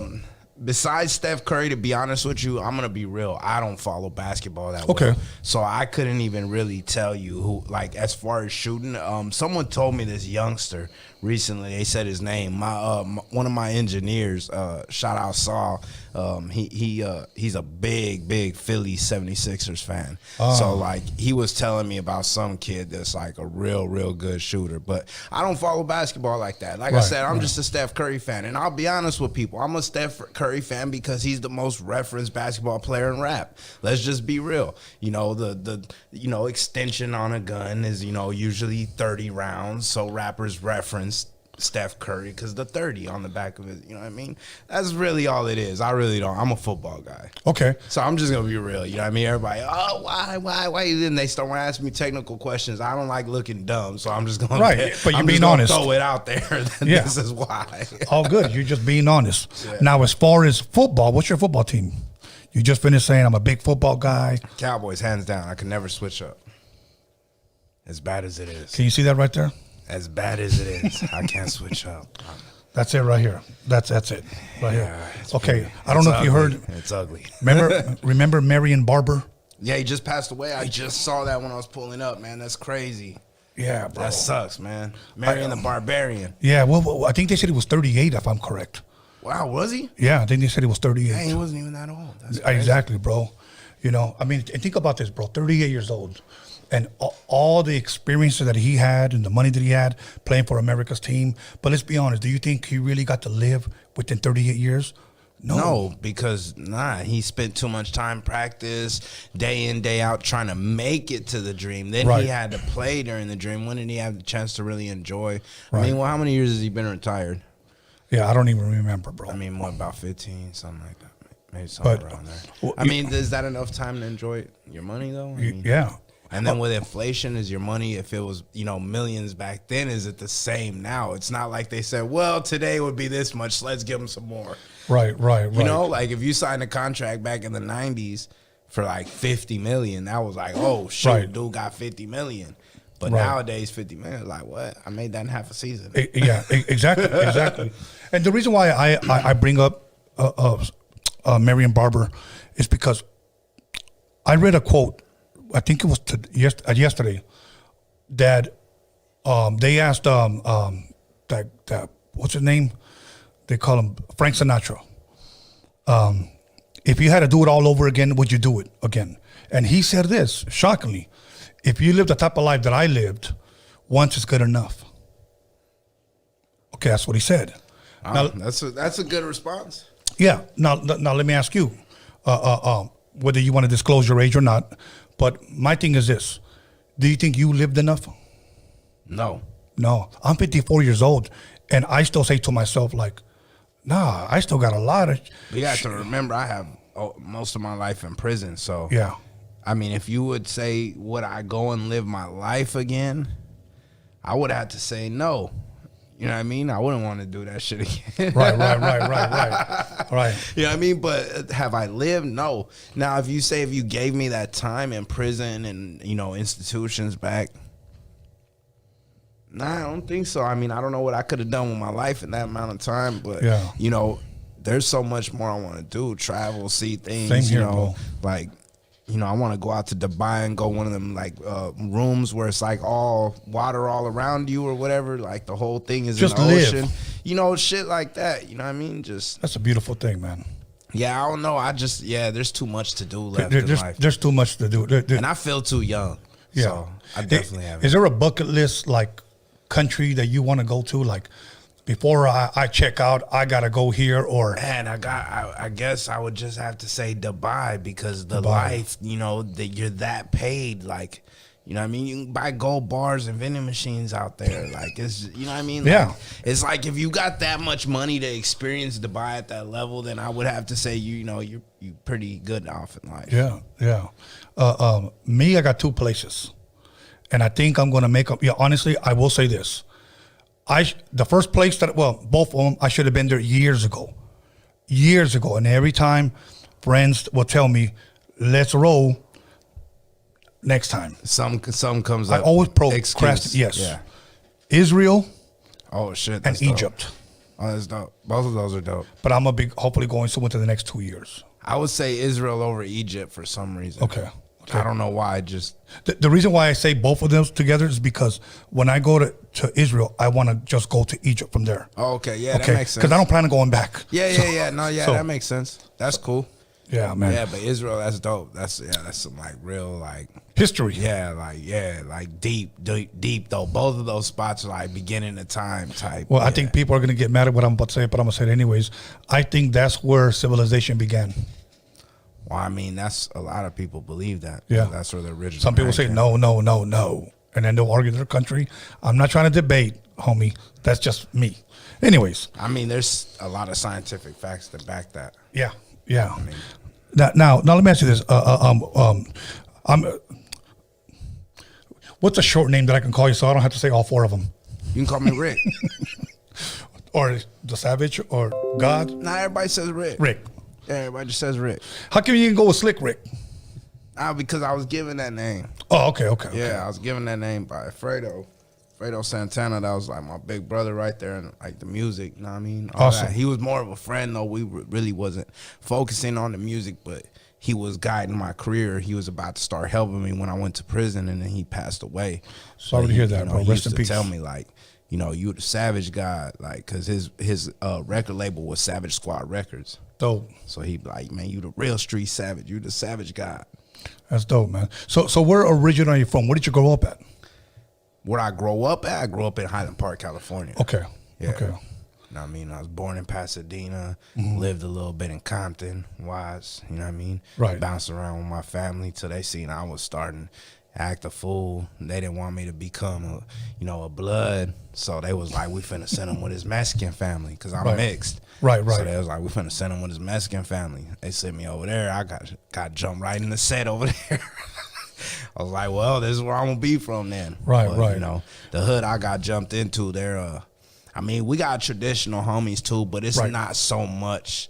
My older homies that was around me, they more like Jordans, and you know what I mean? They was more smooth player, you know what I mean? My big homie Droopy was out pushing big foreigns, big whips, you know what I mean? Big chains, and Yeah. it was just a little different, he listened to like Cash Money, he listened to a lot of like Atlanta shit, you know what I mean? A lot of different down south rap, Trick Daddy, stuff like that. Yeah.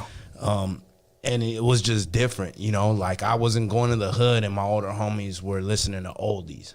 You know what I mean? My older homies listen to rap, even whether it was Eazy-E or, you know what I mean? They was just listening to rap. If you came to my hood and you were listening to like Mr. Capone, Little Rob, you was getting clowned off the block.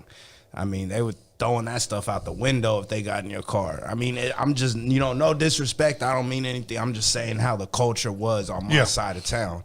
Whereas on the other side of town, they, super high socks and, you know what I mean, oldies and, you know what I mean? Right. All Chicano rap and, you know what I mean? Right. Art of the Bow concerts. But I'm glad you brought that up because even here in Wilmington, okay, it was all about, again, Wilmington cool because y'all funk with each other over here. Like you function. I'm not funk.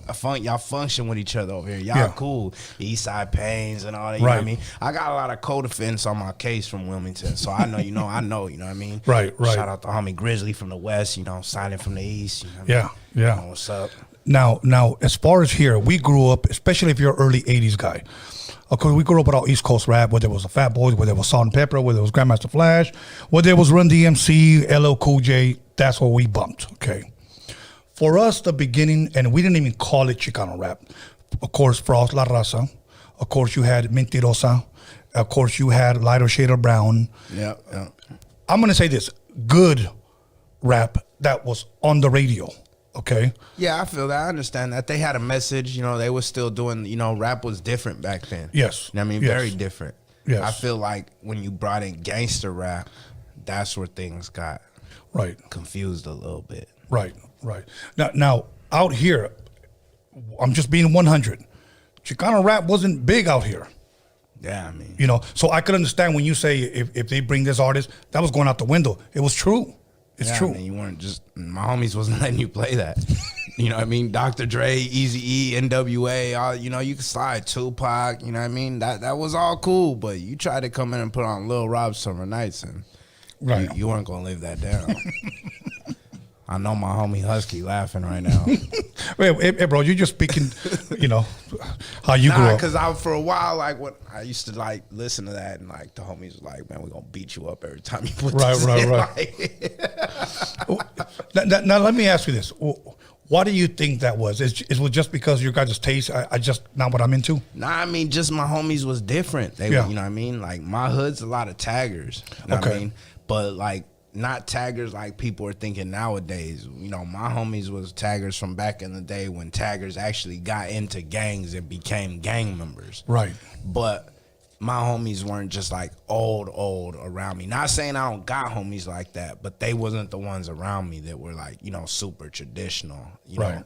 And my hood really ain't even like that, for real, for real. Got a lot of older white homies that started my hood. Okay. I mean, like, I know the history of my hood, you know what I mean? Yeah. But, like let's just put it this way. My hood's never been super, like, I don't know, I say essayed out, but, you know, some people don't like that term. Again, I'm not trying to, you know, offend anybody.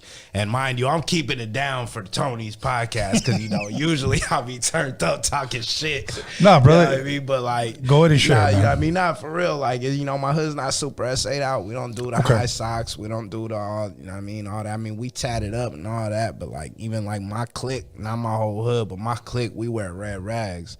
You know what I mean? We say blood, and we cool with the Bloods in the area, and, you know what I mean? Shout out my homies from the Dina Lanes, you know what I mean? Like, it's, I don't know, it's just different on my side of town. Ain't, you know what I mean? Ain't no racism and all that, you know what I mean? But then, like, people will be like, oh, but you know, your city is known for racism. I'll be like, well, that's them dudes over there. You know? Right. The dudes on the other side, they don't like that. So I guess really to answer your question, the way I would say it is to go all the way go against what the other side's about. The other side's super traditional, super old school, low riders, you know what I mean? They gonna follow the rules to the T, you know what I mean? We were like the little ghetto project babies. It was like, nah, we bucking the system. We coming doing it our way. We gonna run around and cause havoc, you know what I mean? But everybody know once you go inside, you gotta follow rules. So, you know what I mean? It's a different story in there. But, you know, that's how it started, I guess I would say, you know what I mean? You had mentioned earlier that you were the troublemakers. Yeah, that you were mixed. What do you mix with? I'm mixed with black, Mexican, and Samoan. Black, Mexican, and Samoan. Yeah, I'm everything. That's awesome. I'm LA. Right. I'm LA mixed into one. You know what? And I'm glad you brought that up because I come from a big family, okay? But my brothers all married black, Filipino. That's all of Wilmington, Tony. Yes, bro. That's all of Wilmington, Tony. Yeah. Everybody from Wilmington, man. My sister, my nephew come out with a little afro. You know right. I mean? That's why I love Wilmington. Like, it's cool over here. It's different. Yes. You know what I mean? Yeah. But the reason why I bring that up is because it's like that Watts, Compton. You know what I mean? Like, you know, areas like that. You know. Right. My side though, we next to East LA. They tripping. Yeah. See, and that's the reason why I bring that up because people would say, "Oh, your hood is known for racism." How can you be racist when you're multicultural?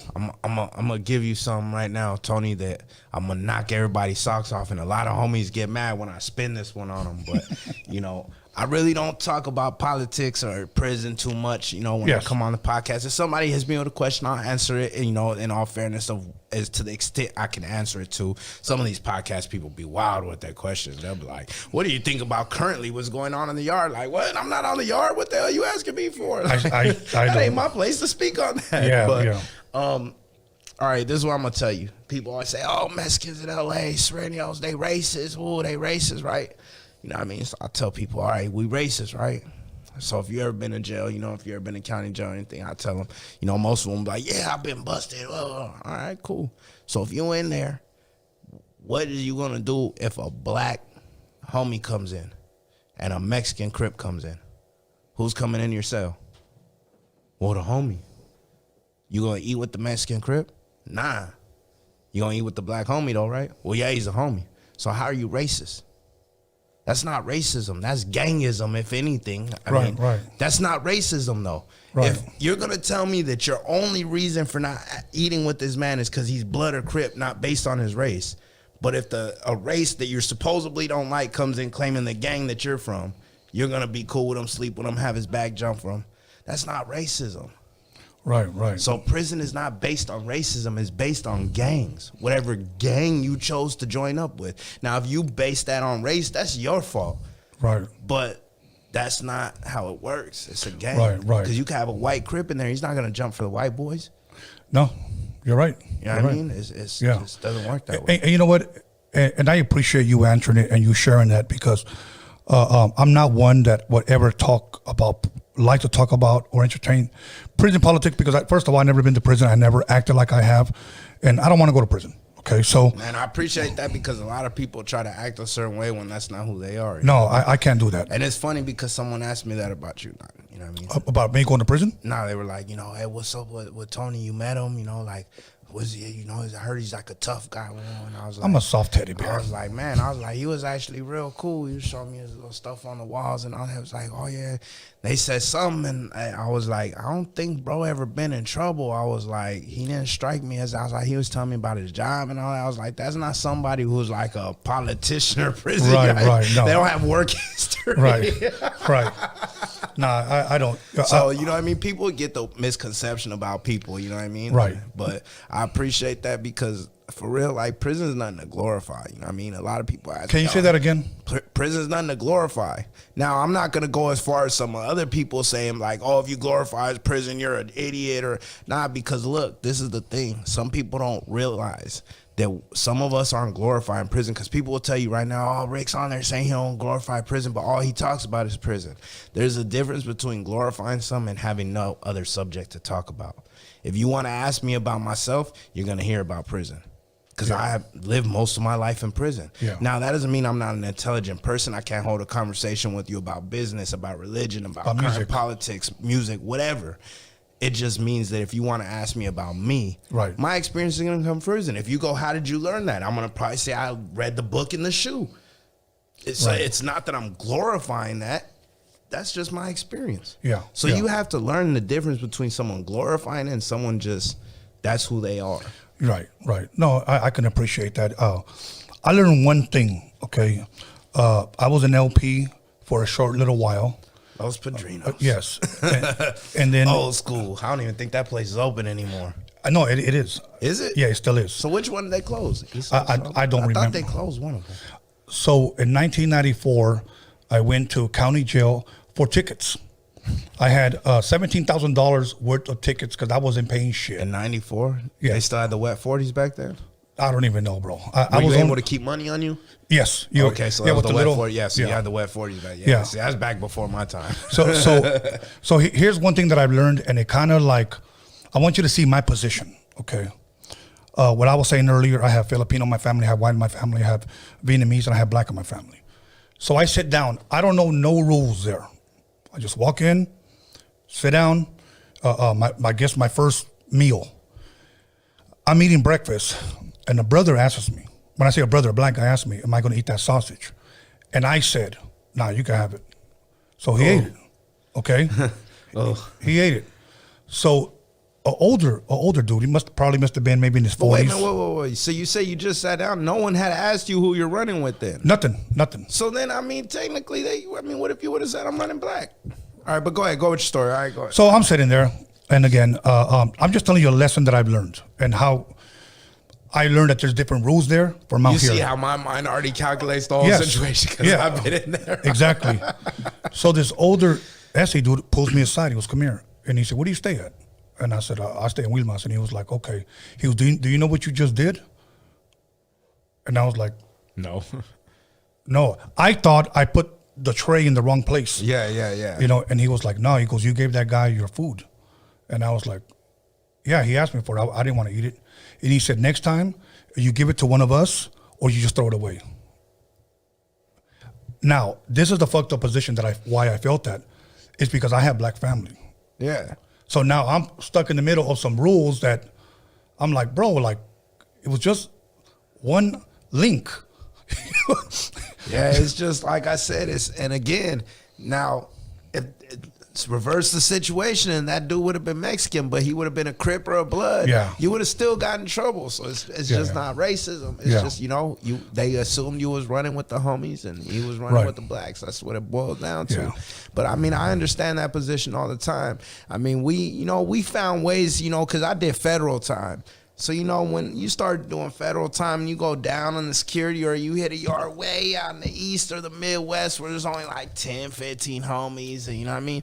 You know, rules get bended, you know what I mean? Yeah. Like, you know what I mean? I got some boys from the yard from inside, you know what I mean, that they'll tell you, you know, I was real cool. I didn't really push the whole racism thing. You know what I mean? Like, you know, shout out to homie Grease from 60s. He'll tell you he was on the yard with me. You know, we was cool, you know what I mean? Yeah. Like, I tell homies, if you don't, you know, as long as you ain't breaking the rules, which basically means you can't share food with, you know, and that's not just blacks. It's usually any other car that we are not aligned with. You know what I mean? For real. I've been on yards where we were funking with the paisas, and the homies will tell you, what are you doing eating with the paisas? It's just, you know, it's the way things are at the time in the yard. And that's what I tell people. You know, I was asked this question the other day, how do you feel about all the North Daniels in Los Angeles? And I tell them, I don't care. What do I know? Like, what do I care for? Like, I've been on prison yards where I've been told if I didn't shake their hand, I'm getting beat up.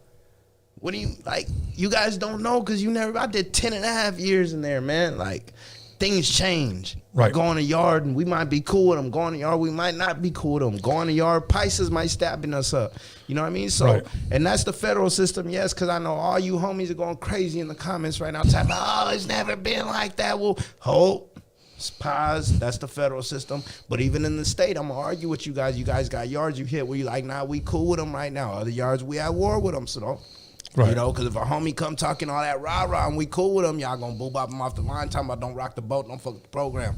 You know what I mean? I'm just saying, you know, that's why people don't like arguing with me, because I'm usually very thoughtful in what I say before I say it. It's all good. Let's change the channel because I don't want to know what I think. This is American Me podcast. So anyways, now as far as you spitting, man, you rapping. When did that all begin for you, man? Like, I've been rapping my whole life. Give me, if you will, 12 years old. 12 years old. Who would you say at 12 years old, like, this guy inspired me? Was it a friend? Was it a neighbor? Was it a family? Was something on the radio you heard? Snoop Dogg's Doggy Style. The Shiznit. I'm just G's and hustlers. This is for the G's and this is for the hustlers. This is for the hustlers. Now back to the G's. Fuck yeah. That was just the part in the classroom, the little skit before he said, you know, I'll be you in the back with the braids. What you gonna be when you grow? I'm gonna be a motherfucking hustler. You better ask somebody. Yeah, man. I remember, because, you know, my mom's had me young. You know what I mean? My mom's had me real young. So moms used to let me listen to that. So I was 8 years old with that in a Discman. Right. I was listening to that. By the way, Discman would be the CD, guys. Portable CD player. It's like an MP3 iPod. It's like a big iPod. But yeah, so moms let me listen to all that. So that was just like. Remember that video, What's My Name, with Snoop? He's dancing in Long Beach. Yeah, he's on top of the VIP records. Okay. Yeah. VIP. I've been going to the VIP since the 80s, and I actually even interviewed the owner, Kelvin Anderson. Much love to him here at Roadium Radio. Man, that's legendary. I met the first record that I ever made, scratching on, was for that man right there. Man, that's legendary. Yeah, right bro. there. So I'm very, that guy right there was, his store was very instrumental also in West Coast hip hop. And it was VIP Records, but after a while, it was the world famous VIP, because that video shot it up. Yep. That video, classic stuff. Yeah, man. yeah, for sure. So yeah, that's what made me want to start rapping. You know what I mean? And then after that, I was a real big Biggie fan. Biggie, not Tupac. Okay. Here's what we're gonna do. We're gonna take a 10-minute break. We're gonna come back and we're gonna talk about that, because that's very interesting. Because of course, everybody from the West Coast picks Tupac. Nah. Biggie. yeah. Okay, everybody. Once again, call somebody, text somebody, slap the shit out of somebody, and let them know that Rick the Savage God is in the motherfucking building, and we'll be back in 10 minutes.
You'll call somebody, text somebody, slap the shit out of somebody.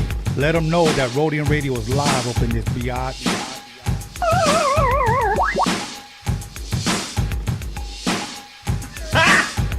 Got him! Got him!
Welcome back, everyone, to Roadium Radio episode 255. And we're going to go ahead and jump right back into it with Rick the Savage God. Rick the Savage God, how are you doing? Chilling. Just had to go outside and take a little smoke break. Smoky smoke. All right, good. Was that sticky icky? Oh, just a little bit of pressure. Oh, I don't know nothing about weed, bro, so I may sound stupid talking weed. I asked one of my guests one time, do they still sell dime bags? Yeah, you know what? I would have to say they do because What is that, like a joint now? That's like a gram. Okay, what does a joint go for today on the street? Zigzag joint. Okay, well, here's the thing now. A lot of dispensaries sell pre-rolls. Okay, what is Which is basically just a joint. And, I mean, depending on what dispensary you go to, maybe anywhere from $10 to $20. For reals? Yeah. For one? Yeah, and they're kids because it's some garbage, too. Can you imagine me going to Dr. Green Thumb? I'll take one joint. Okay, which one? I don't know. What's going to get me high?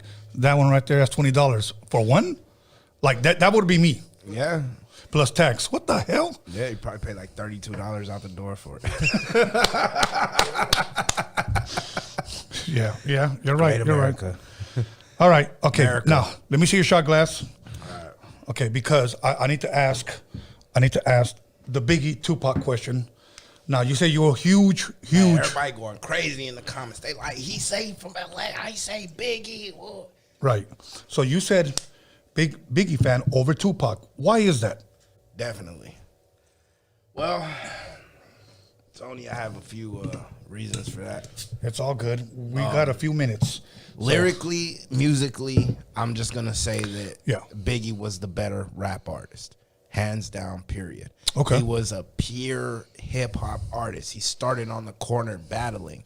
What he spoke about hit you right in the chest, like you understood it. You knew that man been through what he been through.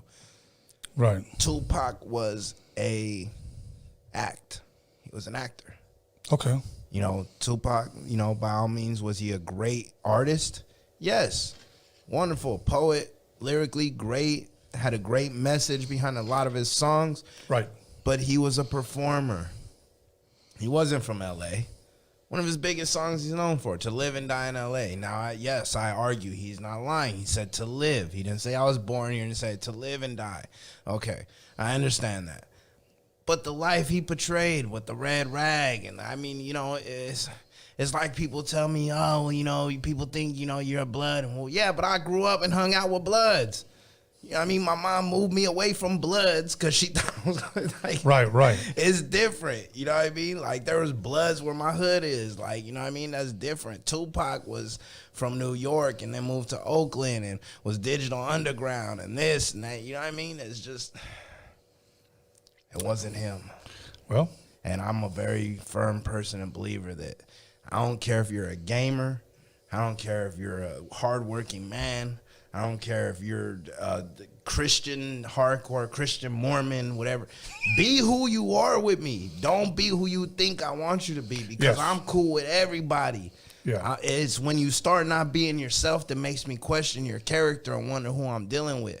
I'd rather you be the fly on the wall and tell me I'm a fly on the wall than try to be something else, you know what I mean? Yeah. Like, and that's just me. Like, I don't judge nobody for their walk of life, what they've been through, nothing. I'm smooth with everybody. You know what I mean? We function with everyone, but when you start trying to lie to me and be something fake, now I gotta wonder what you trying to hide.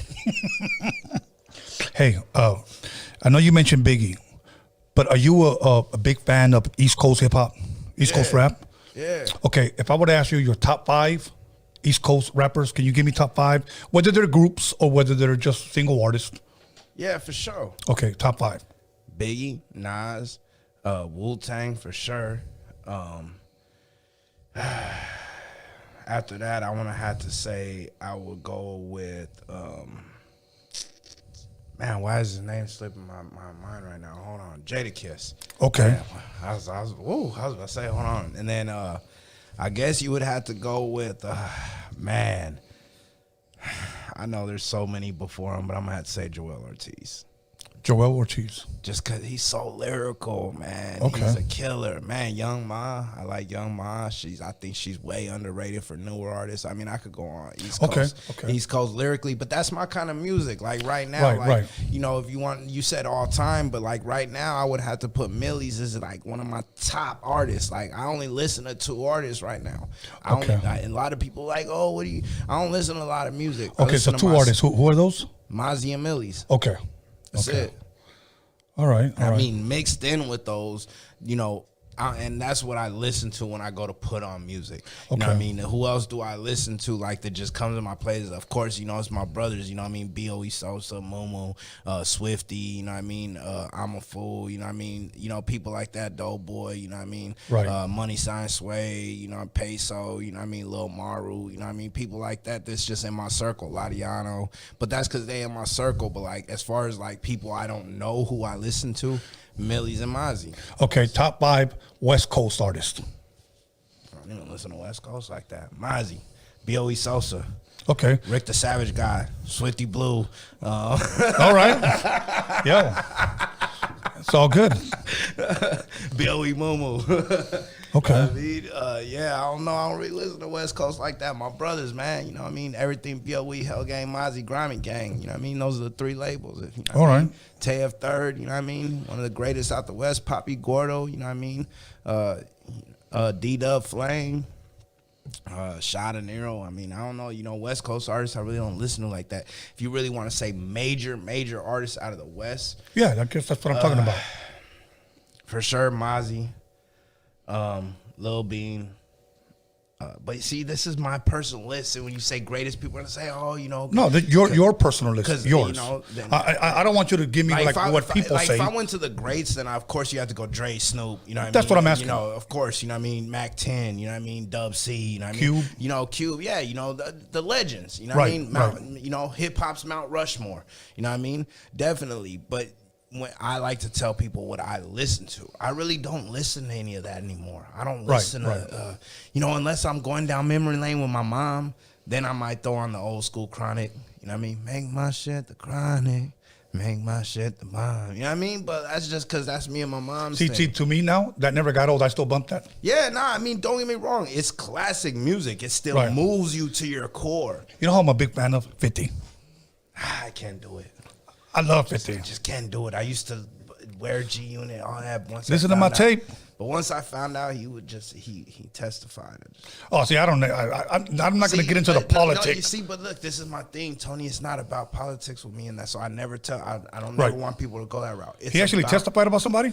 Yeah, he says it. Man, he talks about it. You know, he knows what he did. Okay, shit, yeah, okay. But this is my thing, Tony. You can't make music saying F a snitch, die snitch, who, oh, he's the law, and then going through that. That's my thing, Tony. Has nothing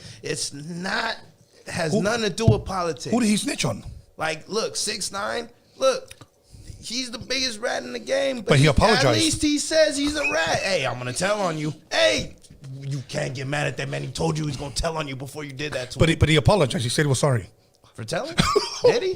Well, I mean, hey. He went live. He had like 1 million people on Instagram, and he apologized. I didn't see that. Yeah, well, I only saw that one little part. I'm sorry.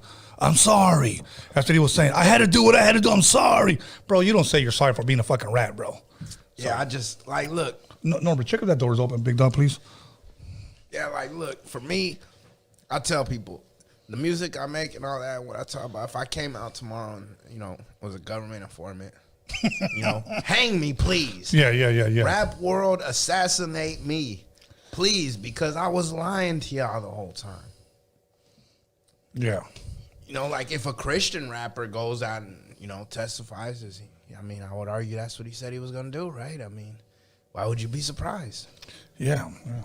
All right. I mean, how would you feel if, like, Lil Nas X was out, like, bashing people at the gay parade? Wouldn't they feel a little betrayed, a little hurt, right? I guess. I mean, right? I mean, you know, he's a very, you know, famous, you know, homosexual rapper. Yeah, very flamboyant, very out there. So if he was at tomorrow, like, yeah, F these people out here, you know, whatever, Yeah, this agenda. He was at the parade, beating on people. You didn't think people would be like, what the hell is going on? Yeah, I thought you were one of us. Well, that's how I feel when I find out rappers are informants. Are there rappers that are informants? Of course. Some of them are current rappers, and you guys think I don't know, but I could tell by your stories.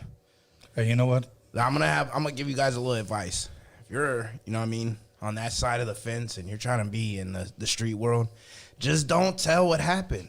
Just don't say you got busted. Don't even give the story, because the minute you start talking, I could tell when you're lying. Right. You know what I mean? As soon as you start with I know you've never heard about this before, but it happened to me. Yeah, bro, you ate the motherfucking cheeseburger. Yeah. You had the Happy Meal deal. Yeah, exactly. You got the Happy Meal deal, bro. Yeah, he hit every note. I'm just saying. Yeah. You know. But, you know, again, let's move on. But, yeah, you know. I'm liking this. Yeah, West Coast, East Coast, man, I mess with just pure music. You know what I mean? I listen to a lot of stuff. You know, I've been on the Philharmonic Symphony. You know what I mean? I like jazz. You know what I mean? That's awesome. I like pure music, just anything that moves you. 90% of the time, this is the truth. When I'm in my car, going to the gym, running errands, I'll tell you what I bump. No lie. KUSC. It's a college radio station for USC. All classical music. I love classical music. Yeah, classical music will move you. Yeah. And it'll actually get you pumped up. A lot of people don't know classical music tells a story. It's beautiful, man. If you listen close enough, you can hear the words. I like that. I like that. You know what I mean? Today at the gym, as weird as it may sound, I was getting so fucking pumped up. I love listening to James Brown. I'm a huge. Yeah, James, he'll do it. James Brown. He'll pump you up. I was listening to that slow song, please, please, please, please. I was trying to count how many times he said please. So, Yeah, man. but James, man, James will do it to you. I mean, I listen to everything. You know what I mean? I listen to everything. Miley Cyrus, Taylor Swift, Justin Bieber. I listen to all. Justin Bieber. Nah, I'm just playing. I mean, when I was in Wisconsin, though, you know, we had the top 40 or whatever it was. Right, you know, right, we right. didn't have nothing else. So yeah, I mean, there was probably some Biebs bumped in there. You know, But- Biebs a gangster though. You know, Biebs a thug. I don't want no problems, Justin. Yeah, exactly. So my daughters went to a Justin Bieber concert. They sent me videos because they know I can't stand his ass. But they were all dancing like, all the song, babe. They didn't make you a believer. No, they didn't. No. Justin's a blood. He got everyone putting bees before everything, believers, and their beef. I don't know what he is, bro. Because sometimes he'll go to a Christian church and say he's a Christian. Oh, no, So I just be making jokes. yeah, that's all good. You know, I listen to everything though. You know, Okay. What I mean? I do like Justin Timberlake. I do believe he's very a talented. very talented, underrated artist. Very talented. What about people like Nicki Minaj and what Cardi B? Do you like them? So, do I feel they're talented? Yeah, I guess. Do you like their music? I feel Nicki's talented. I think Nicki's a hell of a rapper. Yeah. And I don't believe Nicki was all just ass and tits like everyone thinks she was. Uh-huh. If you listen to some of her music, Nicki's actually got some raw lyrics, some gangster lyrics for real. And I think the labels pushed that whole image on her. You know, a lot of people don't know these labels have an agenda when you sign of course, on. absolutely. And they're, you know, they really, it's either you do what they say or you don't make it. So I don't think that's really Nicki. Now, Cardi, man, I just love Cardi. You know what I mean? But, you know, like, lyrically, musically, again, I don't know. You know, they say she really hung out on the block and all that. I just feel like she just... It's like this, Tony. If you want to just show the bad of our people, and I mean our people as urban people, not even black, Mexican, just urban people, those of us who came from poverty. You know, if you want to make us look dumb and ignorant, then Cardi's doing a good job of it. I don't think Nicki did that. I don't think she made us look as ignorant. And I'm not saying that doesn't mean Cardi's not who she is, or it's just like, Cardi, dumb it down a little bit. Cardi, like, you finna start getting us X'd out of shit. They finna not let us at the Grammys, Barty. Like, come on, man, I want a Grammy. Like, man, you tripping. One thing that she does have packed down is twerking. Yeah, but, you know, she's not doing it right. You know, Miley was twerking on the main stage. Miley knew what to do. But Miley had a chicken butt. You know, she just hung the hey, man. You know, Miley did a little white girl. There was not enough there to clap. Well, but still, she did it right. You know, I had my she speakers was like loud. White girl wasted twerking. You know, White girl wasted. Okay. Yeah, Barty's like Atlanta strip club twerking. You know, it's Magic City twerking. It's like Barty, Magic City.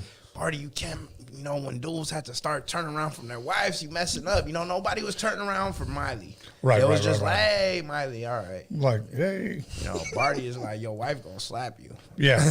I'm going to tell you who I think is dope lyrically. My opinion, but I think she went way too far, and I know you know who I'm talking about, Little Kim. Yeah. Kim, I don't know what you're doing, Bro, Kim. if I was her friend and she goes like, hi, I would be like, She from the old school. She had that old school talent. But I Yeah. don't know what she doing, though. Yeah, She's just exactly. all over the place. Nah, you know what? Female artist, hands down, lyrically, Reverie hard. But East Coast, man, Young Ma. yeah. Young My Ma. son's a big fan of hers. Man, Young Ma is vicious, man. Now- Shout out Young Ma, man. I need that feature right there. Okay, now let me ask you this. Young Ma lyrically, okay? Yeah, she vicious. Obviously, she doesn't have the look or what the label wants in a, what's her name? Cardi B. Okay, obviously. Obviously. Okay. The But- Sweeties, the whatevers, Right. the whatevers. Yeah. I guess, but here's my question. Can that still sell? I believe so. I mean, me as a consumer, Yeah. that's what I would want to hear over Okay. anything because Young Ma is vicious. I mean, Right. all right, this is my thing. If you're selling to the female crowd, then no, that's what you don't want to push. But if you're selling to the hip hop crowd, of course, because I'm not going to drive around in my hood banging Barty. Right, Yeah, right. I'm not okay. gonna drive around banging Nikki and be like Barbie gang out my window. Right, okay. But Young Ma, I will spin the block to some Young Ma. Okay. Oh. But now, now you need to make an executive decision. Say you have Rick the Savage God's record label, and you have millions of dollars behind you because you know how to spot out talent. So you get two girls that show up to your building. You got Cardi B and you got Young Ma, but you could only sign one. Who do you sign? We're talking about money wise. Money wise, yes. Cardi. Okay, that's where I would go. I mean, not that I would have to. Not that I like it more. Yeah, I mean, it's just what the consumer. The likes. consumer. Yeah. You know, with Young Ma, you was the winner for real. I mean, lyrically, musically. I mean, you Yeah. body Barty. We know that. Okay, okay. As far as you said lyrically, bar for bar, who's really, really hot from the West Coast, bar for bar? Anybody catch your ear? Right now, Yeah, right now. Mozzie. Okay, all right. Look, man. Mozzie is so ugly with his bars that people don't even understand. Like, if you really listen to his music, everything is like not a metaphor, but it's another way of saying what everybody's saying. Like, he's ridiculous with his wordplay. Like, he's just ridiculous. There's two kings of the lyrics right now. It's Mozzie on the west and Millie's on the east, period. I mean, and lyrically, nobody's touching Millie's. Millie's is hands down in the game right now the best lyricist. I'll put everything I own. I'll go homeless tomorrow and put him up against anybody in the rap game. Even right against now. even against Nas. Yes, Millie's is ugly. Millie's is just ugly. All right. He's ugly. I mean, don't get me wrong. Nas is Nas, but I feel he may be a little rusty. Millie's is on. Right, now, right. Now, if you're talking about prime against prime, I don't know. You know what I mean? That's Okay, a little different. fair enough. But right now, Millie's is sharp, man. That boy's on his game right now.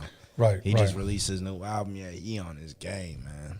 Okay, now let me ask you this: do you consider yourself? I already know this answer, but I have to ask: do you consider yourself Chicano rap? No. Hands down, no. I don't even know what that is. Does that still exist? Well, I'm asking you. You know. No one I rap with is Chicano rap. Swifty, no, they not Chicano rap, man. I ain't not, we rappers. Okay, now here's another And question I for mean, you. and I'm mixed, so I don't even why I would. That's like asking me to pick a side. Like, look, and you know, I know a lot of people in the comments like, oh, he blood, he from this gang, he from that gang. I mean, look, you know what I mean? Like I said, my parents moved with parents. I got no Hispanic gang, but at the end of the day, like that's my set is my set, and that's what my loyalty's to. But I don't get with the whole picking race, and I say I'm a gangster rapper. Okay. I'm Okay. a ghetto rapper. Fair I don't enough. know. I'm an urban rapper. I don't even like gangster anymore because it's like glorifying that. Like, I'm a impoverished rapper. I don't know. Yeah. I'm just a rapper, man. I don't know. I'm a musician. See, to me, I'm an entertainer. that's what I would want everyone. I'm just an artist. Okay, but some people want to label themselves, and the sad thing is they put themselves in a box. Okay, now let me ask you this: to the best of your ability, what is Chicano rap? Lil Rob. Okay, fair enough. Summer Nights. Some days just sitting around. See, you sound like a fan right now. Man, I'll tell you, look, Heezy going crazy. I bet you guys got someone in the comments named Heezy. He going crazy right now. All right. He used to throw that CD out the window. What is this? Right. Okay. But you know what? I'm going to say this. He's still very, very relevant to his audience. Of course. What? They killing us. Yes. What, man? Them dudes is Mr. Capone making big banks selling out crowds. What? Would you ever collab with an album with him? Man, look, I'm going to be honest with you. Look, when I first got out the feds, like, there was like a King Lil G post. And I was in the feds with a gang of dudes from King Lil G Hood, right? Okay. And one of them was like my road dog in the feds. So like I was like, hey, you know, they told me you straight, you know, shout out, you know, I hear your music. 90s Kid was hard. 90s Kid, I fuck with 90s Kid. Yeah. That album was hard from King Lil G. But I was like, you know, shout out. Ooh. Right. This fool, Mr. Capone responds back to me like, who are you? You know, we don't need to be verified. Because I said something to Lil G like, yeah, you one of the ones that's verified on the yard. And like, he was like, you know, you don't know who we with and who we checked in with. And I was like, whoa. Like, they was saying a whole bunch of stuff on the internet that, you know, I just got out of prison. So I was like, wow, whoa, we don't even say stuff like this, bro. Right. But I never met dude or nothing. You know, I bumped in on one time at a weed festival with my cousin. But, you know, whatever, you know. I don't got no problems with dude, but you know, it was just funny that they were playing me like someone on the internet. It was like the first time I had used Instagram. I was in a halfway house, just did 10.5 years, never held a cell phone before. Like, you were like, this is a Star Trek shit. Yeah, like I was just laughing because they was talking to me like I was some lame, and like I didn't even respond because it was like, I'm not supposed to be talking on this public platform. But at the time, I didn't understand Instagram, or else I might have been jabbing back like, bro, you don't know me. I just got out. Like, nah, it's cool, man. Shout out Capone, man. High power and all that, man. You know what I mean? I don't hate on nobody, man. Right. Look, would I collab with him? I don't think it's my genre. Okay. I don't think my audience would like what he does, and I don't think his audience would like what I do. One thing about it is I say nigga in all my motherfucking raps. Okay. And the Chicano rap game hates it. Right. And, you know, and that's one of the most controversial topics in all of hip hop right now is whether or not it's one of the Chicano rap commandments. Yeah, Mexicans should say hip hop. I mean, nigga, or whether they shouldn't. And this is what I tell people: look, bro, when you've been in prison and you've seen what I've seen, it comes down to if it's authentic or not. If a white boy comes in there on the line and he ain't really from Compton saying nigga, this is a nigga, they probably gonna pack him out. Yeah. But you know, if the homie fucking whatever, you know, comes through and he's grew up his whole life on that block and he's a blood for real and all them bloods know him when he comes in and they not gonna say nothing for him for saying that. Yeah. So it's a matter of how you grew up. Me, I grew up with my black family and my Mexican family, but everybody said nigga, that's how it was. My cousins are from South Central. They say nigga, you know what I mean? Like South Central homies, Watts homies, that's how we talk, you know what I mean? Even though I'm not from over there, you know what I mean? That's how I grew up and around all that. And then when I got around my homies, like I said, when I started gangbanging, they was lenient on that. They said, a lot of them said that too, not all of them, but, you know, a lot of them talk like that too, you know what I mean? Right. So, and that's what I tell a lot of hoods. It's the same thing as the word bitch. You know, a lot of hoods said that when they're younger. Hey, bitch, go get me this. It was a term of endearment almost. Right. Go to the pen, let one of your homies caught it, he's socking them in the mouth now. Yeah. So it's a matter of perspective. Here's one thing that I don't like. I'll be honest with you. And I think this is something new. Okay. Hey, Dick. Yeah, you know, that's along the lines of bitch, you know. It's the same bro, I had to stop a motherfucker right here one day. Same thing, you know. Like, he was like, hey, nah, Dick. And I was like, hold on, bro. Who you calling a dick? No, well, no, that's just the way I don't call you that. And he got real fucking serious. And the interview went a little bit sour. But I'm just not used to that. And you know what? Even if I grew up talking like that, honestly, bro, if I don't know you and this is my first time meeting you, you're gonna speak properly. Yes, exactly, bro. And that's what I tell people. It's not about who you go around. It's just about speaking properly. Yeah. You know, I could have came in here real, you know, hey, whoa, you know, but it's just about speaking properly. It's having respect for the man next to you. But it's the same way with food.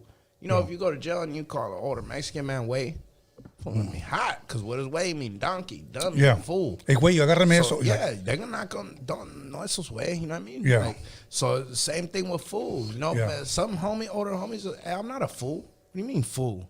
Right. You know, call me homeboy or camarada. Or, Yeah. You know, so even a lot of these dudes, they make fun of, you know, this guy says nigga, what kind of, well, you go to jail and start calling everybody fool and see how many times you get slapped by them lifers in there, bro.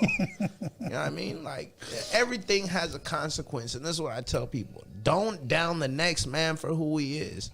Right. If that's really who he is, let that man be who he is. Now, Yeah. if he's faking or portraying something he's not, then yes, by all means, assassinate that man. Okay, when you were locked up, what did you do to? I don't even know how to even ask this because, again, I've never been to prison. Pass the time. Okay, yeah. Occupy my time. You occupy your time. Not go crazy. Did you read? Did you study? Did you go to school? Did you Read everything. Did you write a lot? Read everything. Okay. Writing. As far Like as what, music, girls? no. As far as music is No, concerned, no, because I wasn't thinking that far down the line. Okay. You know, when I first got sentenced, it was almost like my life was over.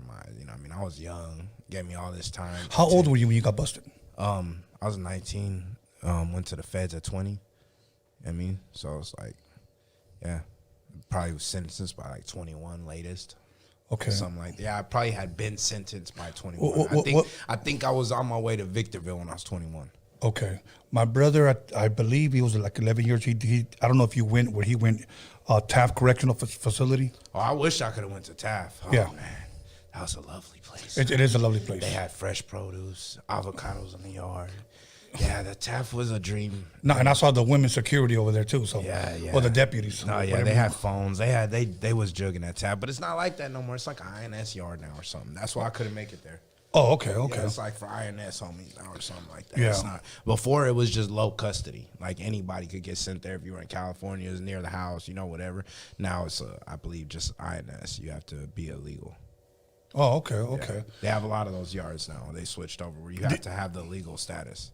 Do you have any books that you could recommend that you might have read that might have educated you that other people could read out here? Oh man, you would have to ask me along what subject. I mean, urban fiction, novels, fiction, nonfiction, history. I mean, I could. You want to learn about the Aztecs? I mean, I could tell you the best book to learn about the Aztec history is probably the most accurate in my eyes. That's A Day in the Life of the Aztecs by Jacques Cousteau. You know what I mean? That's A Day in the Life of an Aztec. Yeah, Day in the Life of the Aztecs. And you recommend that one? Yeah, that one's very on point with the history. I'm gonna have to check it out because the codices. I think I know more about ancient history than I actually do know more about Mexico's history, and I'm being 100 with you. On that's one of the histories I know about because they made me do book reports when I was in the show on it. Okay. But that book, a lot of the books are all variations of the same story, but I feel like A Daily Life in the Aztecs was very, very on point and accurate from all the history that I read. I'm gonna have to check that one out then. Yeah. Okay. A good read, like just if you want to read just books like stories. I believe, what is that? I get confused. That's fiction, right? The stories. Nonfiction is truth, right? Right. All right, so fictional books, anything by Don Winslow. Don Winslow's cold with it. And the cold thing about Don Winslow is he actually takes stories that were, true, and he just twists them so he's not, talking about that story. Right, right. But Gives it a cold. twist. I don't know if you've seen the movie Savages. No. That was based on a book by Don Winslow. And that was actually some real shit that went down. You know what I mean? So, Okay. Don Winslow's cold. Nonfiction. I read a lot of school books when it came to that. A lot of psychology, behavioral science, child development, stuff like that. Do you think that prisons, do you think they're pretty open about, let's just give them books, or like, no, we're going to limit them to certain knowledge, so we're only going to give them this books? Oh, nah, you get whatever you want sent into you as long as it ain't like no way out shit. But I mean, I've seen some many books make it through there, like books about, people that we don't really talk about, these top gang members. Oh, okay, talk about the Italian dudes and white dudes and this clique and that clique, but Right, the right. books, they were, you know, detailed about prison life, and, Right. and dudes was passing them around. And I'm like, how the hell you guys get these books in here? They let this shit in here. Some freaking, like, dudes with this tattoo can't even walk the yard, and they letting a book in with it right on the cover. Like, how the hell does this make sense? Like, what the hell? Okay. Like, just in case you didn't know what you might need to do, here, let's give you a detailed step for step how this guy made it. No, I'm asking because I don't know. Do you think the Bible's probably the most read book in the prison system? No. Okay. Is there a book? Yes. The Art of War. I knew you were going to say that. 48 Laws of Power. Good book? Man, they're all the same, bro. Okay. If you read them all, they're all the same. 48 Laws of Power, Art of War, 4 Laws of Seduction, 33 Rules of War. I read them all, bro. What's their point? Look, this is all it is. It's history of like the greatest conquerors in history, all condensed into a book. Yeah. So it's like Napoleon did this, Genghis Khan did this, so-and-so did this, so-and-so did this. They said this was their quote. And they just like categorize it to where it makes you feel like you're thinking about like, oh, how to like get over on my enemy. But I mean, it's like so like basic psychology. Like, dude, before you reading those books, just go read like behavioral science, like 101, and you guys will be straight. Like, it just like basically tells you like, don't wear your emotions on a sleeve. Like, you know what I mean? Like, in a real sophisticated way, like, don't show your enemy what you're thinking and you shall get closer to him. Like, yeah, no shit. You let a motherfucker know you're mad, he's going to be on his defense. You pretend like you're going to be his friend, you're going to like, no shit. That's not, like, you're not teaching me. Yeah, it's only fucking common sense, bro. Like, the first time I read 48 Laws of Power, I swear to God, I thought, like, because I was young, bro, and I was in prison, and everybody's telling me that if you read this book, you're going to be like this shot caller on the yard.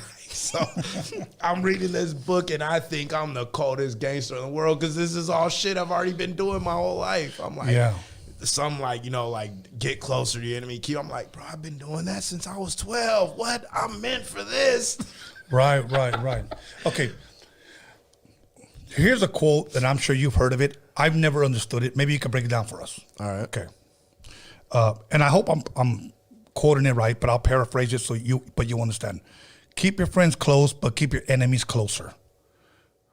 That's here's my thing. All those books' main point. Right.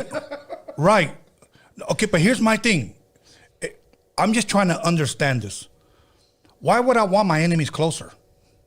So the way that what they're saying is, psychologically, what they're saying is, all right, you don't have to watch those you trust as closely. Like, for instance, if we were all in this room right here and, you know, I brought my brother with me, I brought my cousin with me, but let's say you three walked in and we're at a bar or something, you know what I mean?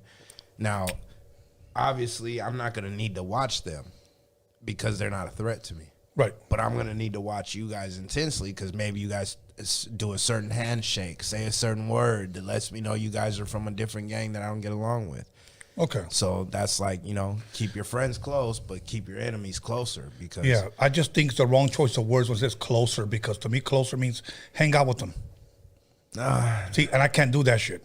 Yeah, they're not saying it for as far as that, but yes, you are correct. In some of those books, it is very much interpreted that way. Like they'll say, like, you know, like basically, you know, play the part to be close to your enemies to find out what their plots are against you. And I really think that people are taking that out of context because you have to remember at these days, these were like dark, you know, medieval times when they traveled through, you know, they slept in caves and made fires to travel to this cave. So no, they couldn't just get to this castle on the other side of the world and just start throwing rocks at it. Yeah, they had to play like they were poor to get inside and kill the king. I get that. But you didn't go to the barbecue and kill that dude. You shook his hand, went home, and then called him for another 3 months and then christened his baby. You damn motherfucker. You know how people keep their enemies close today? I'm going to tell you how people keep their enemies close today. They create a fake page on Instagram and they follow them. That's very true. But that's it. But that's even better than being like, I feel like some of these dudes took it so far where they closer with their enemies than their own homies. They start talking shit about their homies. He ain't lying. Yeah, I mean, So, but I mean, I don't know. You need another napkin, big dog, or you good? No, I'm good, man. It's just warmer. I was sweating like last time. Though. Remember, I was leaking. But it was after that shot. Yeah, but see, look, I've been drinking this one. I'm all right. I know, but this is going to be like my 4th one already. Yeah, but you a drinker, Tony. But I only drink on the show. I don't drink during the day. I mean, or during the week. Yeah, but that would be like me telling you to come to my podcast, and then I'm sitting here like, all right, Tony, roll up another blunt, and you're like, big dog, I don't smoke, and I'm like, nah, you gonna smoke this backwood right now, Tony. Now you know what I do? I'll bring a box of those gums that you blow the smoke on. Yeah. So You see what I'm saying? are you gonna open up a podcast? No, I do have an idea for something I'm gonna do, but I can't really speak about it. Call it. It's gonna be vicious. They not gonna even expect this. Prison from me. rumors. No, So- no. But see, that's people are gonna expect that from me, and Yeah, no, exactly. it's gonna be something so different. I'll give you a hint. No negativity in it. None. You're gonna be preaching the Bible? Nope. Okay.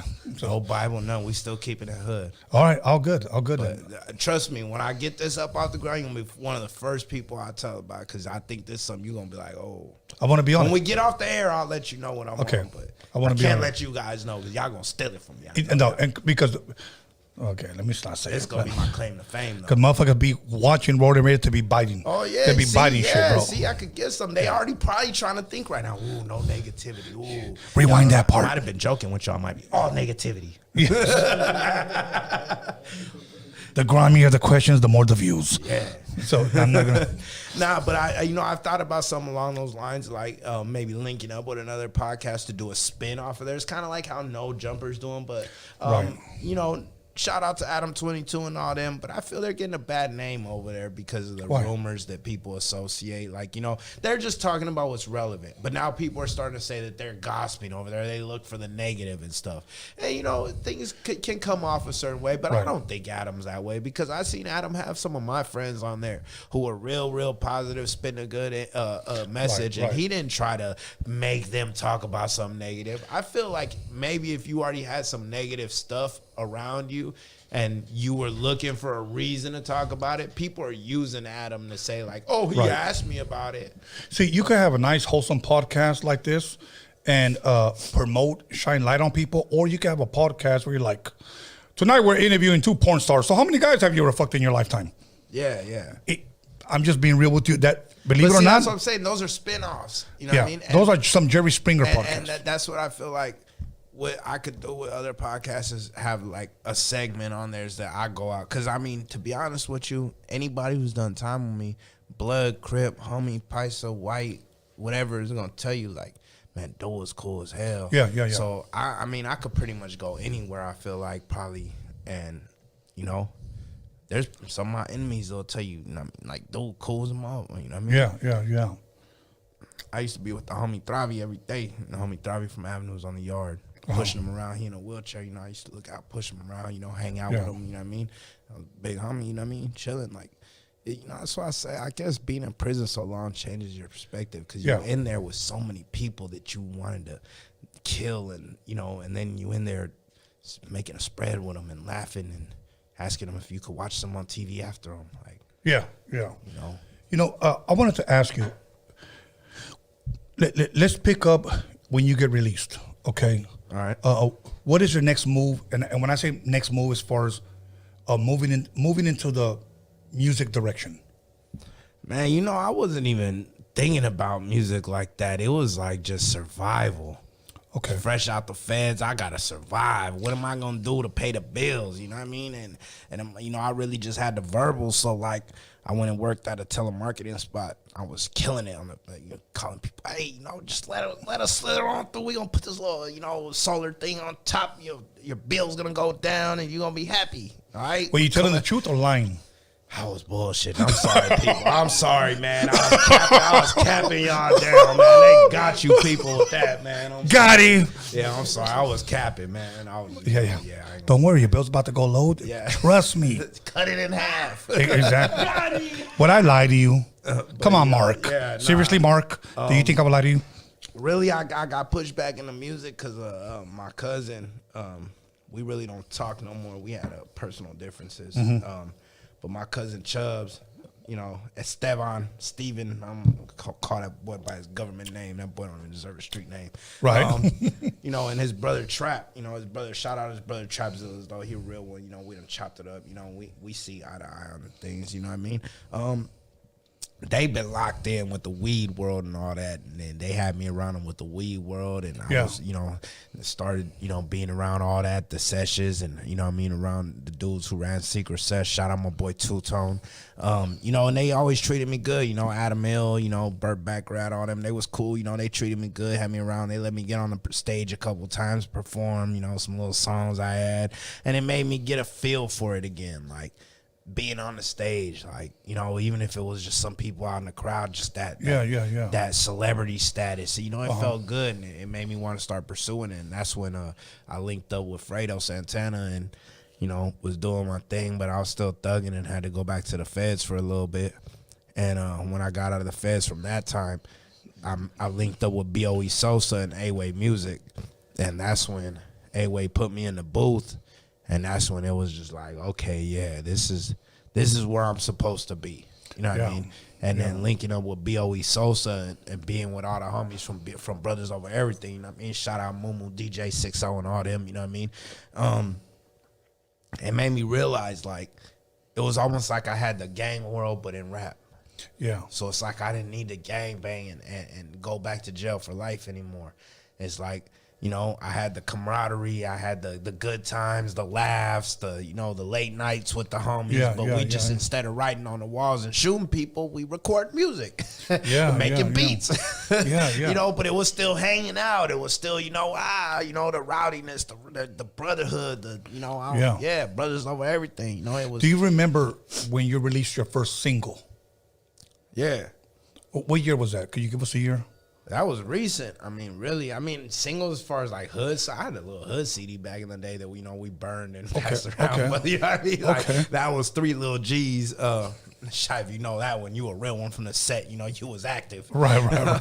But single wise, HOM. Did that with A.DA Music, and then my first song that I felt like smacked was How I Feel with my brother B.O.E. Sosa, and that was okay. Let's go to your first single. You drop it. Okay.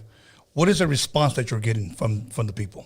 Man, they celebrating. They like, we can't, everything I hear is people like, man, I remember I was in prison with him and he said he was going to get out and do it. Man, a lot of people I realized respected the fact, no matter if I make it or if I fail, they respected the fact that I still went and did what I said I was going to do. What you said you were going to do. A lot of dudes I was in prison with, that's the one thing they hit me up. They're like, man, it's cool to see you doing what you said. I remember you used to say you were going to do this. And, probably back then, I didn't even know if I was going to do it. I was just telling you, manifesting. Hey, I'm going to do this. Right. Manifesting. But, it feels good, to know that, like, I did make something happen. I mean, I'm sitting here with you. You a legend in L.A. in the rap game. Thank you, my bro. I mean, to be sitting across from you was a win by itself in my eyes. Like, thank you, my bro. I had to have done something, made some kind of noise, Even like the homegirl bringing me here, anybody can say, oh, well, Reverie put them on. Yeah, but Reverie ain't putting on all my homies that's just sitting on the block gang banging. Right. She ain't bringing them in here like, hey, Tony, you interview the most active homie? Like, I had to. That's another podcast. But you know what I mean? Yeah. I had to do something for her to feel like, let me take Absolutely. my homie and try to platform him. And she did a track with you. Yeah, but you get what I'm saying? Yes, like, sir. if I wasn't doing something positive or in the right direction, she wouldn't waste her time. That girl a celebrity already. Yes, you know yes. what I mean? Yes, she is. Like, she don't know nothing to the set like that. She, you know what I mean? She don't got to do nothing. I'm going to give a shout out to her. Reverie, much love, much respect. We hung out twice right here. It was all love. Yeah, all for sure. love. It's a little sis. Go check out her new album, man. Make sure you go run that up. What's up? Can you shout out Robert Hernandez? You got the mic right there, big dog. Just plug it in. You know what? Just plug it in right there. But Shout anyways, out Robert Hernandez, Bobby Hernandez. But regardless, Robert Hernandez, you know what? Robert Hernandez has been a faithful follower of Roadium Radio for a long time, and he's always blessed us with. Alex, it's right there. Bobby. That plug's Can I right call there. you Bobby? Yeah, that's it. Plug it in. See it right there? Yeah. So Robert Hernandez, much love, much respect. And I also want to give a shout out to, once again, hold on, Alex, Derek Mallory and Ray Rice, Big Ray. These guys are huge supporters of Roadium Radio. Go ahead, Alex. Yeah, just shout out to everybody in the live chat, and especially Robert Hernandez, because he dropped like $45 today. Yeah, he's always think dropping 50. money, bro. That's what's up, man. So Shout out Robert. yeah, they've been making it rain like if it's Magic City. Roberto Hernandez, my bad. Roberto. Okay, Beto. Roberto, that's my middle name. But okay, now 2022. What can people expect from Rick the Savage God as far as musically? Oh man, it's going many. Man. Let's go. It's about to go many. I got Murder View, baby, already about to come out. That's the project that got Reverie on it. My brother Swifty Blue, B.O.E. Sosa, Project Baby Twin, Baby Bounce out of Gardena. You know what I mean? Shout out Yeah. the Harbor area. You know what I mean? I have Baby Bounce here, and I've had Swifty here. Yeah, that's my brother right there, man. Both them my brothers for real. You know what I mean? Bounce, I got the song Ops with him. Swifty got the song Right Now with him. Both of them out. Ops is on Baby Bounce channel. Right Now is on Swifty channel. Okay. Man, you know, that's gonna be the first thing up that I'm just gonna hit y'all with. And right away, I'm already jumping back in the mix with my brother B.O.E. Sosa and June on the beat. We got an EP coming, a little 6-track EP we finna slap y'all with. And then right after that, I'm probably gonna spin back, and man, from there it's probably gonna be many, man. I don't even know where So I'm would you going say from there. for the fans watching an EP this year?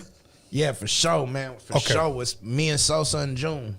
Okay. For sure, A-Way Music on that too. Me, Sosa, June, A-Way Music. We gonna As far as visuals, can we expect some visuals as well? Oh man, I got Hood Trophy. That's my video dropping. It's gonna be dropping soon. That's off of Murder View, baby. I got the video When I'm Gone with Reverie Love.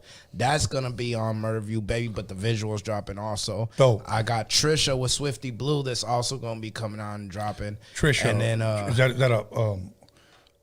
that a female rapper? Trisha, nah, that's the name of the song with me and Swifty. Oh. That's what people call the codeine drink Tris. Syrup, okay, the sipping lean. So people have named her Trisha. So it's no longer lean. No, well, no, hold on. You got different companies. Like, so Walkhart is Waukesha. Okay. You know what I mean? High Tech, which is Becky. You know, Techie, Becky. You know what I mean? So, you know, yeah, Qualitas, but now that's Quagan. So people, Kiana. You know what I mean? Okay.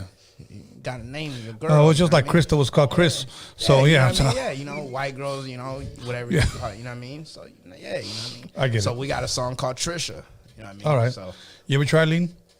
oh man, if I have any fans in the live chat, they're gonna be like, Tony, really? I'm the lean king. I had to go to rehab over lean.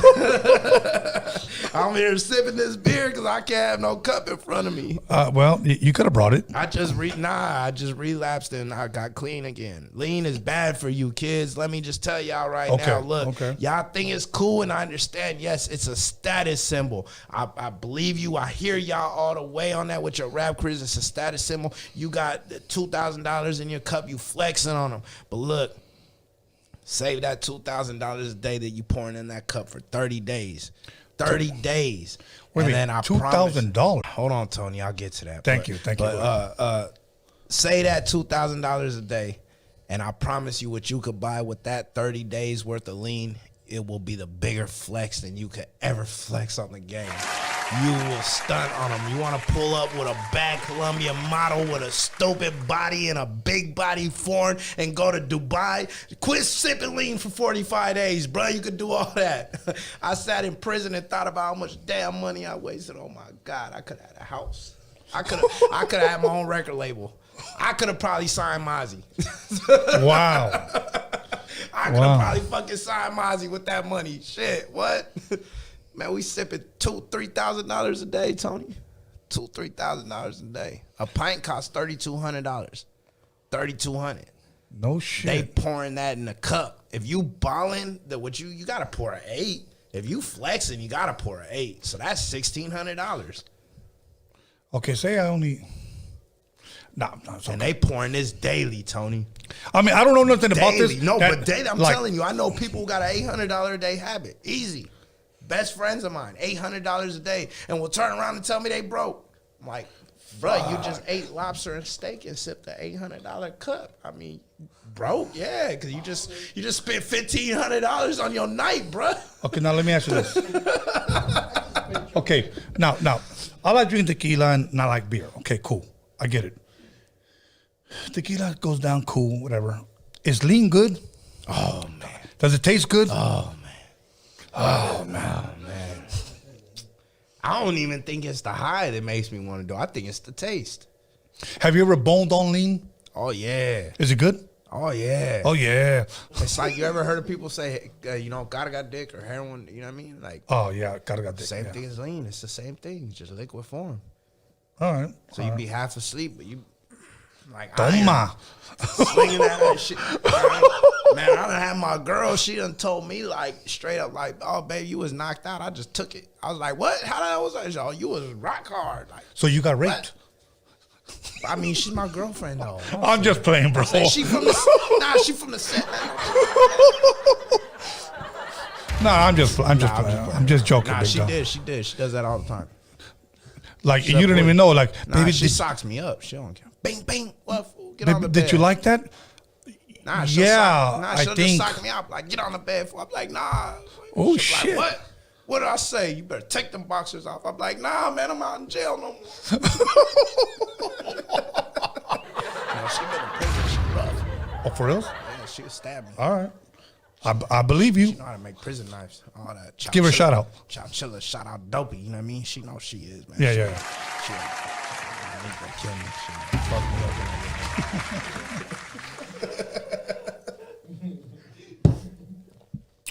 That's dope, man. That's dope. Nah, we gotta. No, You want another shot?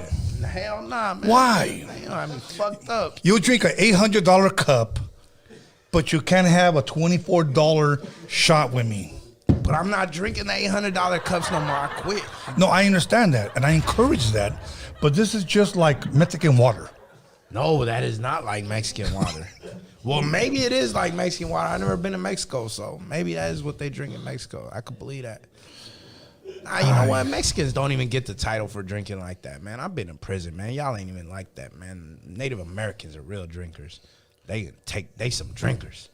They some real drinkers. Peyote and like. Nah, drinking. They drink a little bit of fire water. What? They set the yard off. Hey, have you ever had moonshine? Yeah. Did you like it? Isn't that White Lightning? Same thing, right? Yeah, same shit. Yeah. I liked it better than Pruno. Yeah, you like Bruno? No. I hate Pruno. That's why I like White Lightning. Okay. White Lightning is like taking a shot of this. Pruno's like drinking some rotten oranges that sat in the back. Does it of actually some taste shit. rotten? I mean, I don't know. I've never drank rotten oranges. So I mean, I guess that's it. That's the only rotten shit I've drank. So, I mean, they try to put sugar and Kool-Aid and shit, but nah, I don't. It's just nasty. Does it get you buzzed though? Fuck yes. So you're like type of shit? Nah, Okay, you I'm gonna put be it real on with you. some ice and just try to down it. Like, Okay. it's probably like wine. I guess that's what Okay. they compare it to. But I don't like wine either. So No, I don't like wine. It's like some real cheap wine. But you know how like I've drank wine out of a bottle. You know, it kind of hurts your stomach a little bit Yeah. because of the sweetness. Que chorro. So that's what Pruno fucking does to you for sure. For real? 1000%. So it's 1000%. antioxidants. Yes, for sure. It'll clean you Yeah, out. it's gonna. That's exactly what I think it does. Is clean your stomach. Like, you know how they say microbacterial. And Yeah. I think that's really what that shit does. I mean, you have to make it by rotting fruit, and then that's. They might be onto something. Yeah, who knows? Can- Don't they drink shit now? Probiotics. That what they say? Probably. Yeah, Like, yeah. girls, right? We They should do a drink some shit truck called probiotics. selling spreads and Pruno. That shit will go. You know what I'm saying? You know why? Because old white ladies just gonna think that's wine. You could just tell them that's an artesian Yeah. wine. Yeah. It's artesian wine. We just made this today with oranges and rose petals. Exactly. and whatever. Yeah. Good. It's Mexican wine. I had the little pasita It's step a on. hipster. We don't even gotta call it wine. We could just call it hipster punch, and they line Hell up for yeah. it. Hell They'll yeah. line up hipster punch. You had that new hipster punch. We might be Hipster able to punch. Can that shit Yeah, and we had all start these selling it. pasitas step on it barefooted. So, big dog. We had a couple of minutes left. You got the EP coming this year. Well, 2022 for sure. 6 tracks. You got visuals coming out. Okay. Anything, man, like, because I know you got a long history as far as, you know, being out here, prison, music. What else, if anything, I'm going to throw a nugget out there. When I say nugget, I'm going to give you an idea. Okay. All right. one thing that I hope a lot of these rappers would do, because I think it would go. And I'm just gonna throw out a free idea, because I was gonna do it for an artist that I was working for, that I was producing, Mr. D. I was producing him, and he ended up, going his way. Okay. I just seen all them like podcasts and all of that bringing that up. And okay, here's what I was gonna do for him. It's funny, I never even knew that. Okay, here's what I was gonna do for him. I was getting ready to release a comic book on his story. That's crazy. That's a mania idea. Yes. So I'm encouraging people, you know what, go ahead and do it. I had a guy from Oakland that was getting ready to draw it and write his story, bro. Yeah, that's a mania idea. Yeah, and I don't see people do documentary, they drop videos and stuff. They go on podcast, share the story. But I think it would be dope for you to drop a comic book about yourself, bro. You know what's crazy is me and my son, shout out Freaky to God, me and my son actually had an idea, like just clowning our friends though, but we said we was gonna make a cartoon about just our circle, but be exaggerating with everybody's shit that we clown them on. Like, you know, like how Kenny dies in every episode of South Park. Like we'd have a homie who did his trademark thing there. But it's funny that you said that, because that would be dope. Yeah. No, it would be dope, bro. But, because think about this. Think about collectors that like rap. Not necessarily just Chicano rap, but just rap. Any rap. I mean, to be able to have, man, and I'm not down in Chicano rap, man. All rap is good. Right, I understand. It's just not my thing. But Rick the Savage, Rick the Savage God comic book, 1 of 1, meet and greet, blah blah blah. No, yeah, that's dope. I mean, those are marketing ideas that people need. People don't understand how big marketing is. You could be the dopest rapper in the world, if you don't have no marketing, you ain't going nowhere. You could be the worst rapper in the world, have the best marketing, you're gonna blow up. Think about, for an example, let me give a shout out to Reverie comic book, 1 of 1, from Highland Park to Europe. Yep. Because that's what she tours about. Yeah. Reverie goes to Europe. Think about that. Yeah, that'd be dope. The homegirl from the hood goes to Europe. See, we ought to be applauding that, not hating that. Yeah, for sure. The sad part is that many of our people, when they see us doing good, it's crabs in a bucket. Put that motherfucker down. Yeah, for sure. That's what I'm telling you, man. That's like this little thing I got that I'm going to come up with. People, they're going to be wild about what I do with that. You know what I mean? That's going to be That'll work. But, nah, man, I mean, as far as like, everything else, like, I tell people, look, man, I fuck around a lot. I talk a lot of shit. That's just from being in prison. We clown all day in there. But at the end of the day, the one message that I really want to push to everyone is just be yourself and don't hate on the next man for what he's doing if he's being himself. Yeah. You know what I mean? If it ain't in your world and it's not bothering you, let that man be. Yeah. You know what I mean? Because you guys all think that you're following something or you're trying to be something that you've seen on movies, TVs, whatever. And let me tell you, it's not really what you think it is, man. When we get in there, there's 2 people in prison, man. It's bosses and suckers. That's it. There ain't no this race, that race, this gang, that gang. Is bosses and suckers, because all the bosses recognize each other and all the suckers too busy fighting over bullshit.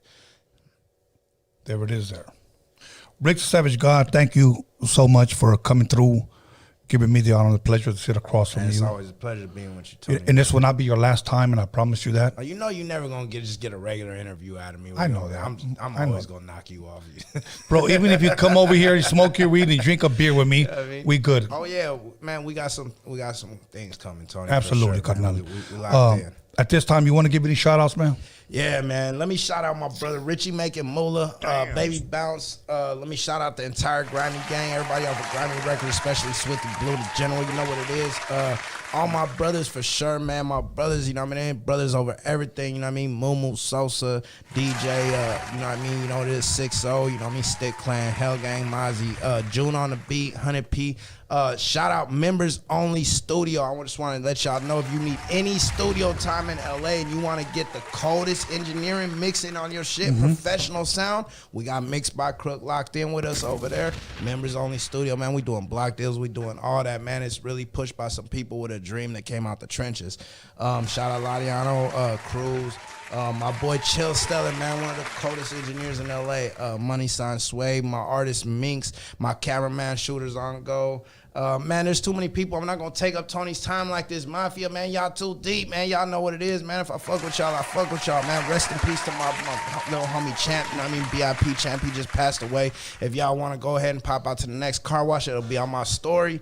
My little homie Ease, man, welcome back. My little nigga, I told you was finna make it. My little homie Rucci, little homie Heezy, you know what I mean? Savage Dog Bullies, that's my son's line. My brother, who I brought with me, he's goes by E-Beastin on Instagram. He has some dope shirts, graffiti artist. He's real tight. You need anything, murals, anything like that, any legal work, go ahead and tap in with my brother at E-Beastin. I don't know, there's too many of y'all, man. I'm not going to take Tony's time up like this, man. I appreciate you having me, Tony. I know what it is, man. Mafia, gangland. All good, my brother. First of all, let me tell you, thank you very much for coming through. Let me give my shout outs. There ain't too many, but my boy. Go ahead. Let me give a shout out to Gilbert Ortiz because he dropped a couple more dollars. Yeah. That's it. Gilbert Ortiz. Gilbert. Good looking, Gil. Absolutely, Gilbert. Thank you. Thank you for being a faithful follower. Thank you for being a Roadium Radio warrior. So, other than that, Alex Cervantes Enterprise, I'm going to give a shout out to him. I'm going to give a shout out to Norbert. Much love, much respect. Once again, the Hip Hop Jedi and my son, B. Scalens, for helping me promote this.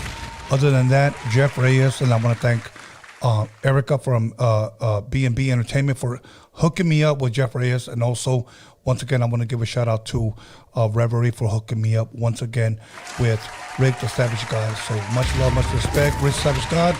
I want to say much love to you, and I hope you blow the fuck up. That's all I want to say. Nah, yeah, for sure, man. I appreciate it. Being around a legend like you, man, I got to blow up. Thank you, my brother. So other than that, I'll see you guys here on Sunday for part 2 of somebody that you guys have requested. And then, yeah, we'll see you guys. We'll see you guys here Sunday, and we out of here. God bless.